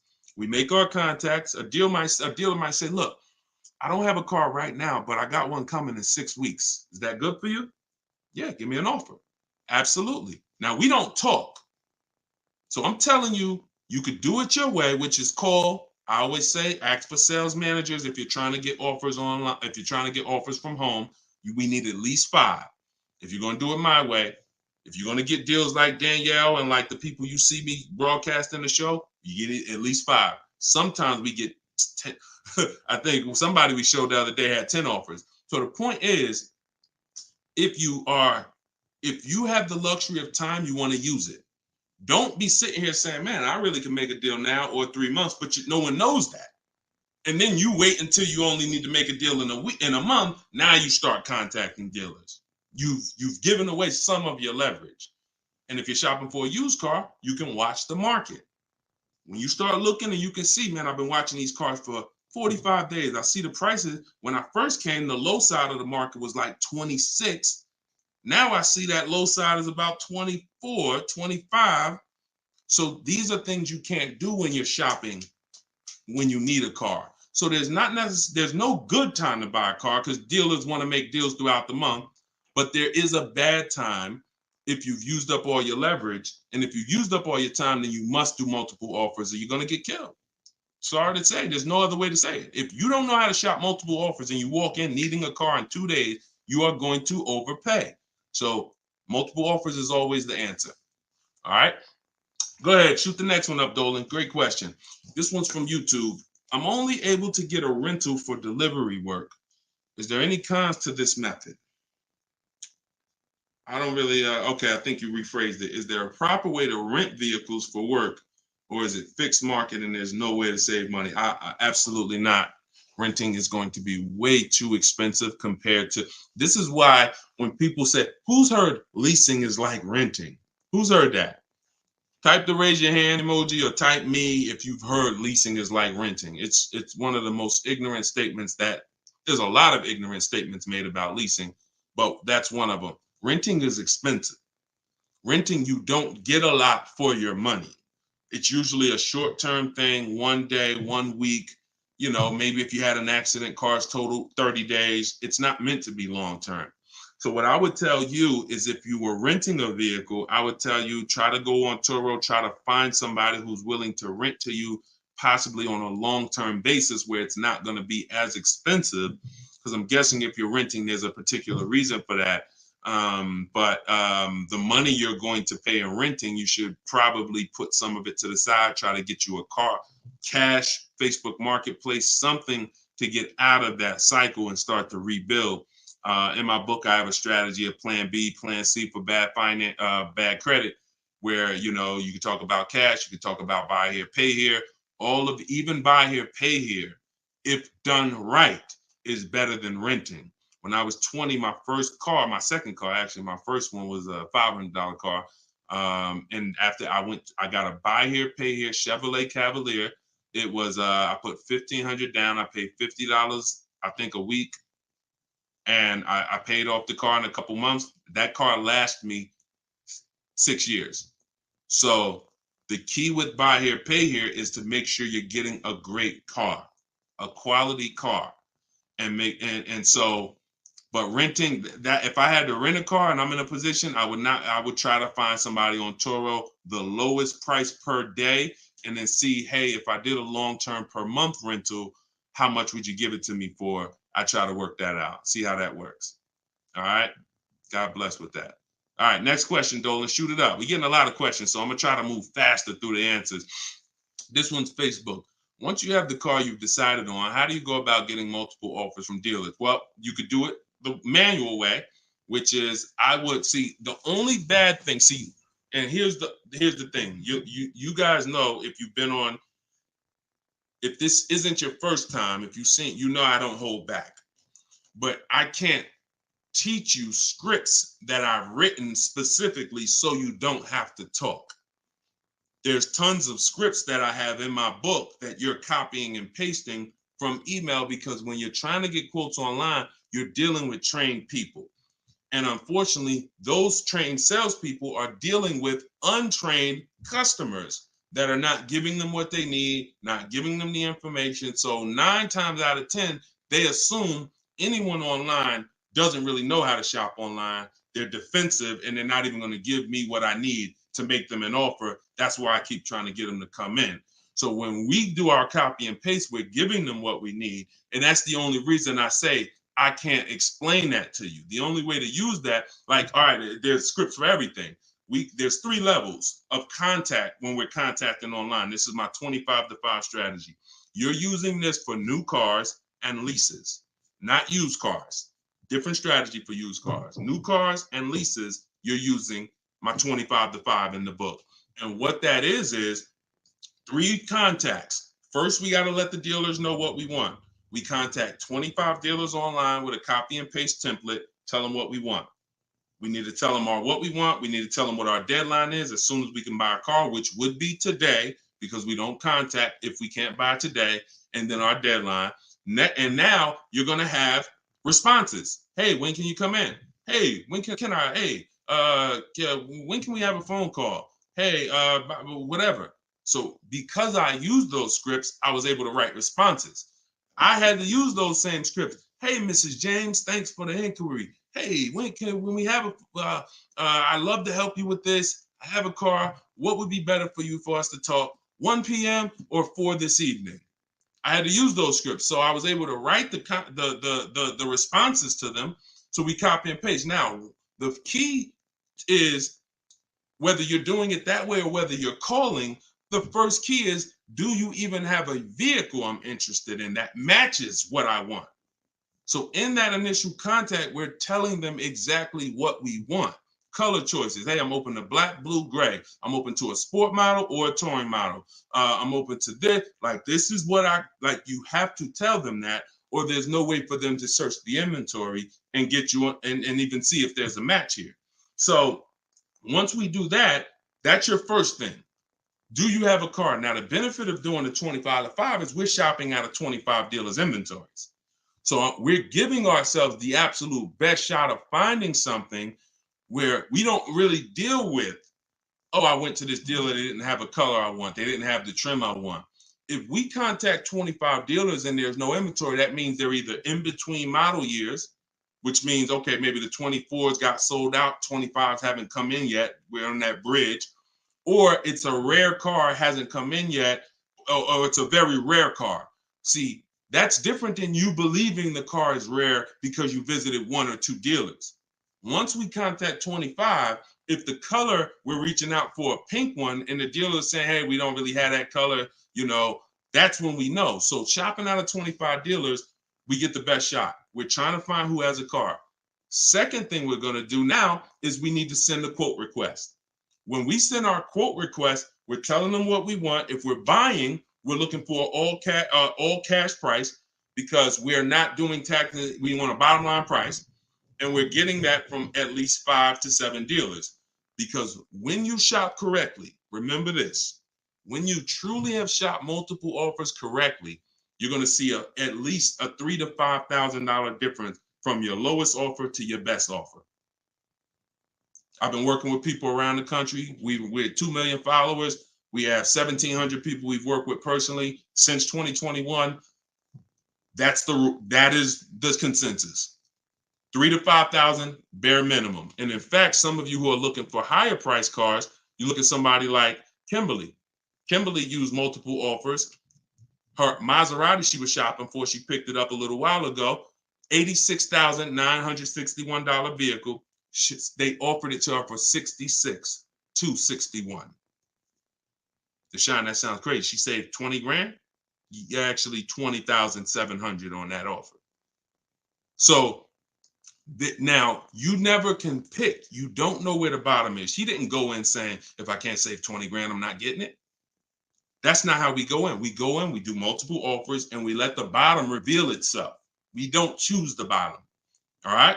So once we do that, we're getting our quotes, and there's going to be a lot of people who try to stop that. Hey, we only do business in person. When can you come in? So you need scripts to respond to all that if you're going to do it fast and shop like we shop, 60 minutes, 90 minutes. But if you're going to do it manually, then you can call sales. You can ask for sales managers and try to get them that way. But do not make a decision before you see at least 5 offers. 5 to 7 offers. Nobody who's listening to me will ever buy a car without seeing 5 to 7 offers, new cars and leases. Never. Too much money at stake. All right. So that's how we do it, Damon. That's the intro. And that's the only reason why I can't go deep on my 25 to 5, because it's totally internet based. We do it 60 minutes. So everyone who's like, Deshone, I want to use that. It's in my new digital book, Car Shopping for People That Hate Car Shopping. You can download it in my TikTok bio. You get it for 75% off as part of our launch. And it'll be in your inbox in 5 minutes. Same thing with Instagram. Go to my Instagram bio. You got 30 minutes before it goes back up to $97. Get your 75% off. And I'll post a link. Cue the next question up, Dolan. I'll post a link again for you guys here on YouTube and Facebook. Here's the emergency link. All right. This one's from Facebook. We got another question from Facebook. Hey, I'm in the USA, originally from Canada, and no credit in the USA as yet. Should I buy a used car with cash or a new one? What I'm afraid they'll give me a high rate. What do you think best option? Hey, if you got the ability to buy a used car cash, that's what I do. I'd get a great car, spend as little as possible on it, Facebook Marketplace, because I'm not looking, if I can, to go into a high interest loan when I can get me a car and then I can build my credit. I want you to follow Haley, somebody named Shonda Martin. Her brand is called Road to 750 Plus. She's very similar to me in that she does these Q&As all the time. She's live. She's a genius. She's clearly studied for many, many years to understand. And even me using her thing, her strategies, I've added at least 80 points to my credit just from things I didn't even know. Like, and the real person who's an expert is going to show you where the blind spots are, things you didn't know. And that's what Shonda is. Some of you may follow her. She's amazing. Yeah, Cavante said, yeah, she's amazing. She is. So follow her. But yeah, I would be looking to get something inexpensive, point A to point B, little as possible. Make sure you find wherever you live, ask around who's the best mechanic in town. Ask like who does everybody know in town that, you know, fixes cars, just a good guy, good woman. And you find them and you say, look, I'm about to go pick up a car. I'm gonna buy it privately. Well, can I pay you, you know, $100 to inspect it for me? Get yourself an inexpensive car, and that'll give you the ability to be on the road. At the same time, you have the ability to have the time to invest in your credit. So when you're ready to make a power move where credit's concerned with a car, be it leasing, financing, you're good. All right. But if you go buy a car overpriced interest rate, it could really set you back. It can really set you back. It's happened to too many people. Great question. Cue the next one up, Dolan. Great questions today. YouTube, should I buy a car cash or do I get a loan? It's a great question here. A lot of great questions. This is a matter of, look, nothing that I teach is really one size fits all. That's been the problem. 8-year rule, absolutely. If you're not keeping 8 years, that is one size fits all. That's why it's called a rule. You should be leasing if you're not keeping your cars 8 years. If you're buying, you should be keeping them more than 8 years. But when it comes to the cash or loan, here's what I've experienced. And the people who pay cash or don't pay cash, this is kind of what weighs it for them. What are they doing with, what are you doing with your money? Is your money making you money? If your money is making you money, I would have people come in the dealership, clearly had the ability to pay cash, because I would ask them, you know, so how are you paying for the car? And they say, you know, I'm thinking about, you know, writing a check for it, but I'm, you know, what are the rates? And if we had a special interest rate from the bank, like 0% or 0.99%, 1.99, 2.99 even, they'd usually take the bank's money so that their money could keep making money for them. So if that's you, and the rates are low, that's why whenever we shop for a car, you always want to check, are there any special interest rates? That's the first thing. I teach something called the bank bidding war. It's not just dealers that bid for our business. It's banks and credit unions too. So in the bank bidding war, there's 3 rounds. The first round, though, is checking if there's any special interest rates, because if there is 0.99 or 1.99, no one's beating that. Therefore, the rest of the rounds are non-applicable. So if you can use the money cheap, that's when you use the money and you let your money keep working. Now, another person, a different person, Deshone, I'm not really investing my money. You know what? I just kind of like to keep things to a minimum. I got my cash over here. Okay, then. I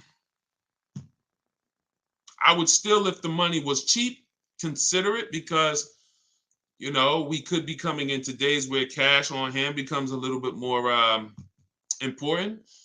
But it's really about the cost of the money.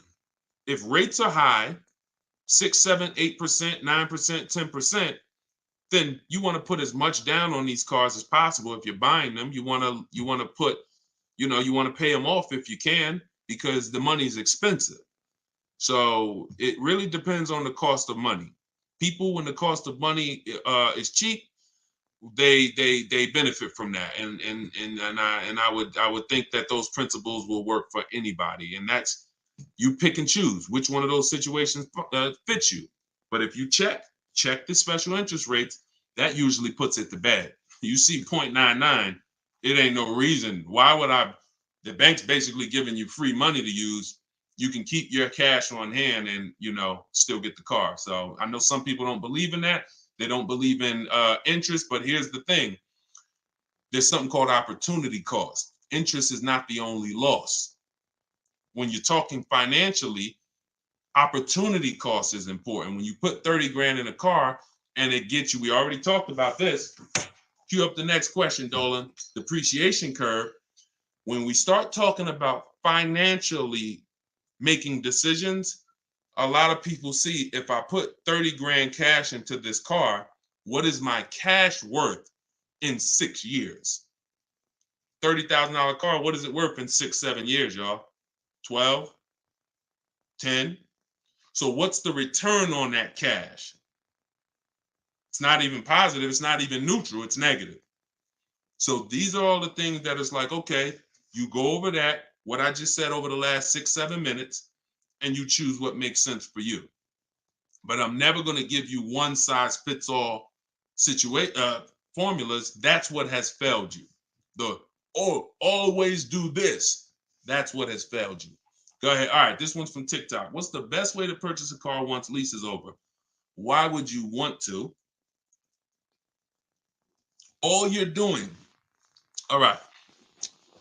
Let's talk about buying our lease out. And I'm going to keep this quick because some of you know that I'm adamantly against this unless you're keeping the car 8 years.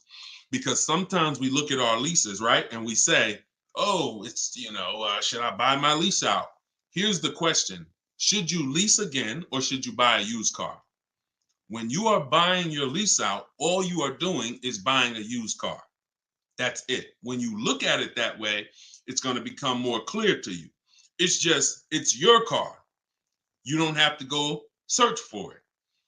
You do need to make sure it's a great price relative to the market, but that's all you're doing, buying a used car. So the question becomes, should I buy a used car or should I lease? And when you realize that the 8-year rule, breaking it, is going to continue to lose you money and put you in negative equity, you won't buy your leases because you don't plan to keep them again for another 8 years. I'm going to tell you how I found this out to be horrible. Guy walks in the dealership. I'm looking at the car that he has. He says, okay, I'm looking to trade this in and get me something new. So, okay, how many years old is that? About 5 years. Okay, cool. How long you had it? I had it since it was new. Okay. All right, you know how much you owe on it? Nah, I don't know. Now, that's not a good sign, because if a person tells you they've had a car for 5 years, and they've had it since it was new, wouldn't you think it was almost paid off or paid off, right? If that makes sense, type of dollar sign. If a person said, you saw me, like, yeah, I had that car 5 years. I bought it. I've had it since it was new. Shouldn't it be almost paid off or either paid off, right? So when he said, I don't really know what I owe, I was like, okay, no problem. We'll call the bank. We'll find out. All right. So I have the used car manager look at his because everyone who's in this position, I'm going to tell them about leasing.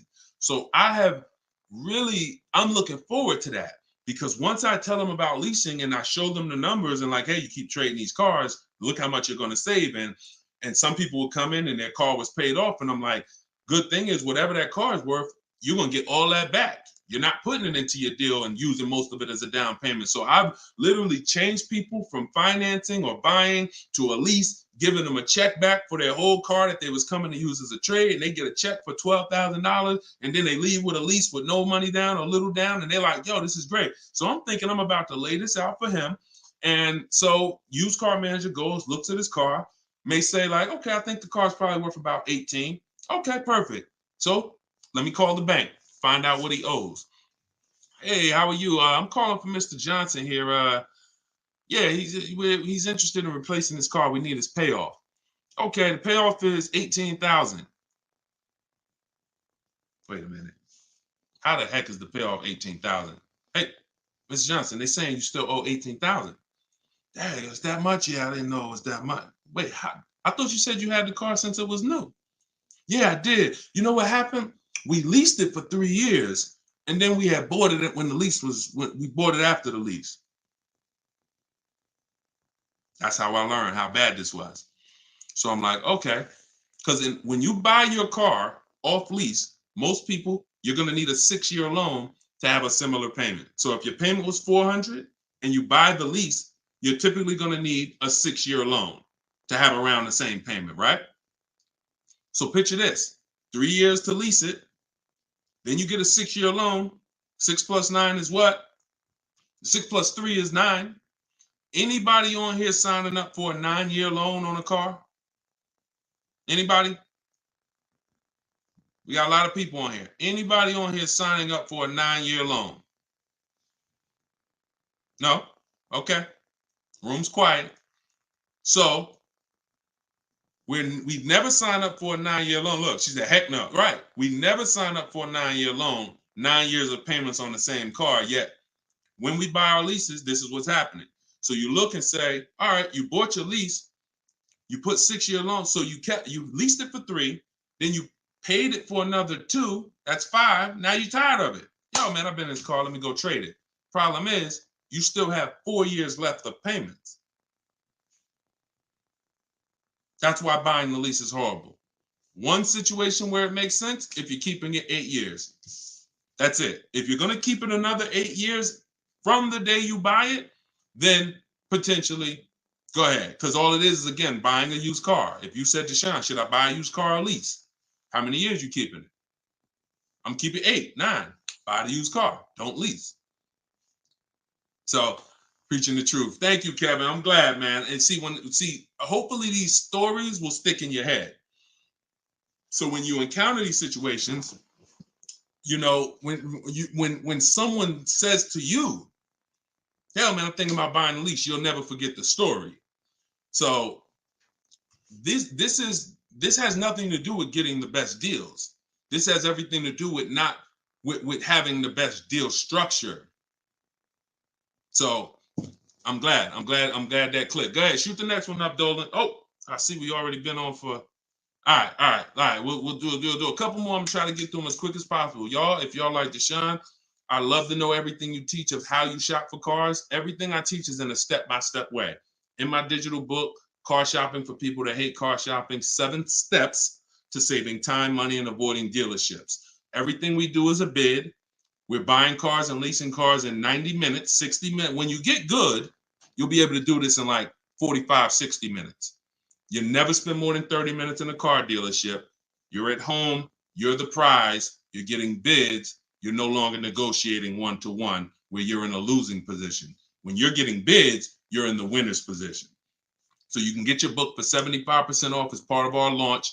So we want to do 75% off. It's normally $97. In my TikTok bio, you can grab yours. It'll be in your inbox. And some people say, before I get to this next question, Deshone, is it in print? There's a lot of reasons when you use it, you'll see there's no way this book could have been printed. One, things change. Vroom was one of the companies that we used to use for bidding. Vroom's out of business. if we had 100,000 books out there in your houses that you all paid for, now it's like, okay, what do we do, y'all? That's obsolete. Now that's when you hear people say, hey, you need volume 2. I know just 6 months ago that I asked you and told you that I was going to solve your problem with volume 1, but that's no good anymore. Volume 2, get it today. We're not doing that. And there's nothing against them because, again, they did what works, but we didn't want to do that. I wanted to be able to update this book on the fly. What I did when Broom went out, I updated the file. Everyone's book was updated.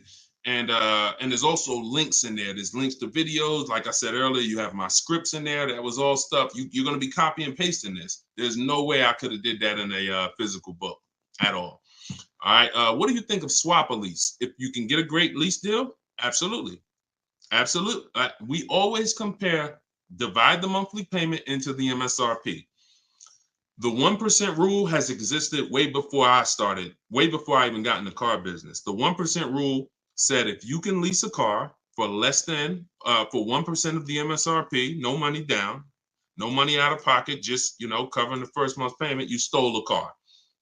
Coincidentally, every lease I've ever had was under 1%. I paid $330 a month for my $35,000 Jeep Grand Cherokee Laredo.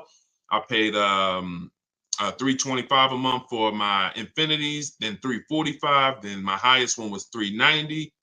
And that was a $45,000 vehicle. So these are under 1% leases. In order to get 1% leases, you need to shop multiple offers, but you also need a great lease program. So what we always say is under 1% is a steal. You'll see there's 3 categories of leases. Steals, great value. Those are under 1%. Great deals. Those are between 1% and 1.5%. And then where it's time to chill, over 1.5%. You're paying too much for a car you're giving back. So if I was taking over someone's lease, I'm judging it by the same thing. Leasing is a value play. How much car can I drive for that payment? It's the ultimate way. The lower that percentage is, the more you've leveraged your money into a great car. So yeah, I'll check swap a lease, definitely. Go ahead, shoot the next one up, Dolan. This one's from TikTok. Can I sell a leased car? Who didn't know you could sell a leased car? Type me. My cousin left me his 2020 Toyota Highlander with 2,000 miles, so I need to get out of my lease. I don't need 2 cars. Okay. Equity assessment. Call the leasing. Matter of fact, I'm not going to repeat it because I already talked about this at the beginning of the broadcast.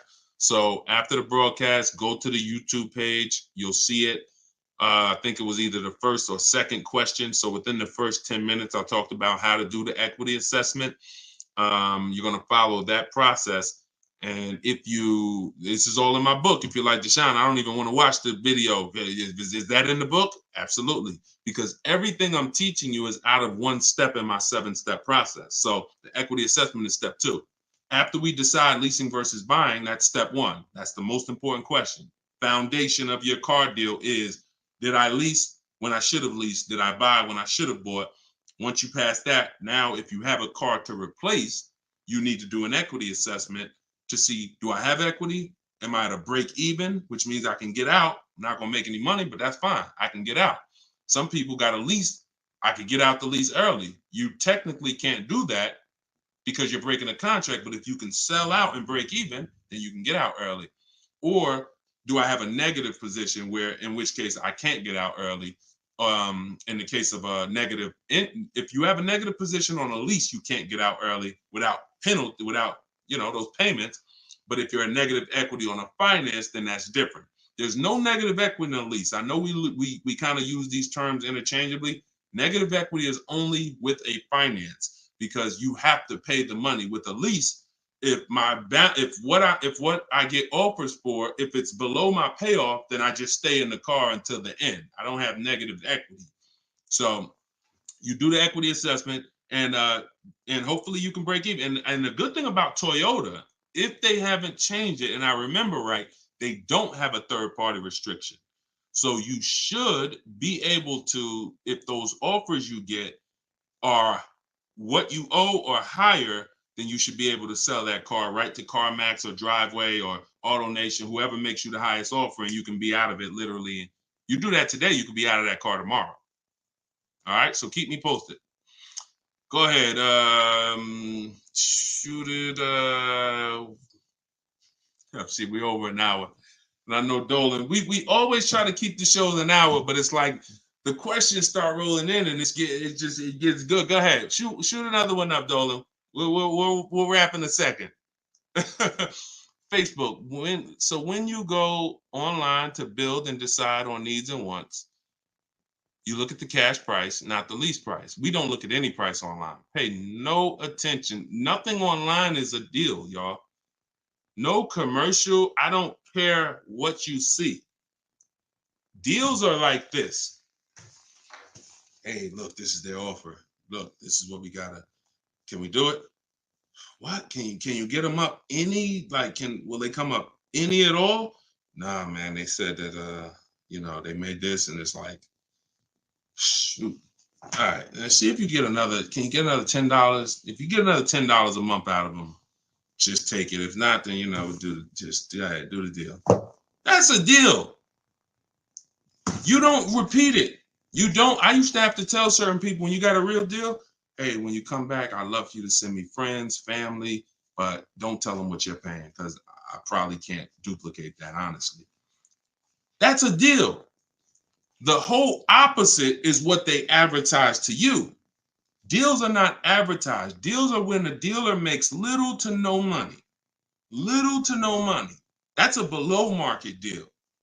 If they're putting something on a commercial, that means the dealer doesn't mind if 80 people come in and get that offer this month. You have the money down? Yeah, I want to pay the $460 a month. Okay. You have the money down? Yeah, it was $3,400, right? Okay. What about the taxes and fees? Because that's small print. All right, how much is that? That'll put you probably about another $3,200. And then I could be at that payment from the commercial? Yeah, definitely. Okay, let's do it. That's not a deal. That's not nothing special. We didn't mind making that. Come on, if that's what you want. So if you want deals, you got to understand. Don't look at commercials. Don't look on the internet. Oh, this deal is advertising this. Deals are not advertised. Let that set. All this marketing that has worked on come at the end of the month. Imagine being in a business where your customers were trained to come at the end of the month. Imagine if you had a pizza shop, a car wash, and that happened. You knew that the industry was so good at marketing that you knew the last 3 days of the month, your car wash is going to have lines around the corner. That's marketing.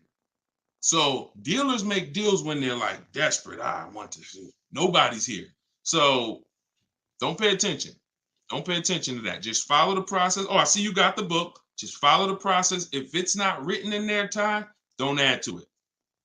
Don't add to it. If Deshone didn't say, go to this website and look and then write that down, don't do it. The whole purpose of why I wrote that book in that way is to take the guesswork out of it. If you find yourself like, okay, what should I do here? All right, I'm going to do this. You're probably off my path, because my path is very rigid. It's like a McDonald's system. You hear that beep, the nuggets are ready. Oh, don't change it. And then you'll get the results. We call that trusting the process. Great question. All right, y'all. We just hit an hour and 10 minutes. Y'all, I would love to do this all day. We are going to continue to do these broadcasts.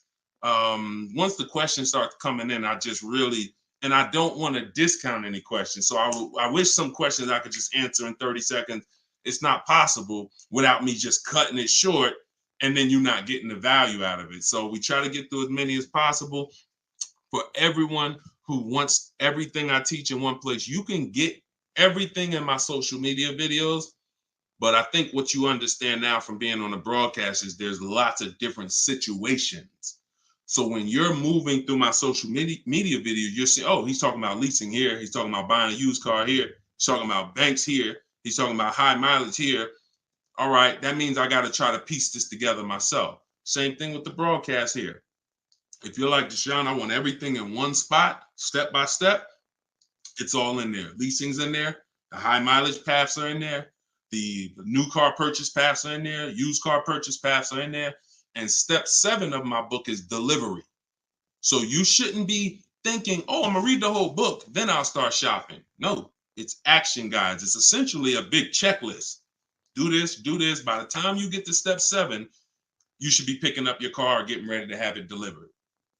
So that's the way it is. You don't take a quiz at the end. The quiz is if you did it right, your car's on the way. So everyone can get your book for 75% off as part of our launch. It's in my TikTok bio. Grab yours, use it, and please make sure you email me your deal. As soon as you make your deal, send me an email. Deshone, check this out. I don't want to see just the car you got. I want to see the price you paid. You're going to have price assurance, and I'm happy to be on this journey with you. So get it in here. I'm going to send this link. I'm going to type the link one more time for you guys here on Facebook and YouTube. In case you missed the countdown, I just typed the link. You can grab it there. TikTok, Instagram, it's in my bio. Click that website and then click that button that says 75% off. So until then, thank you, Ty. Great questions today. Great questions. All the questions were good. And I'll see y'all on the next broadcast. We'll keep this going. God bless y'all.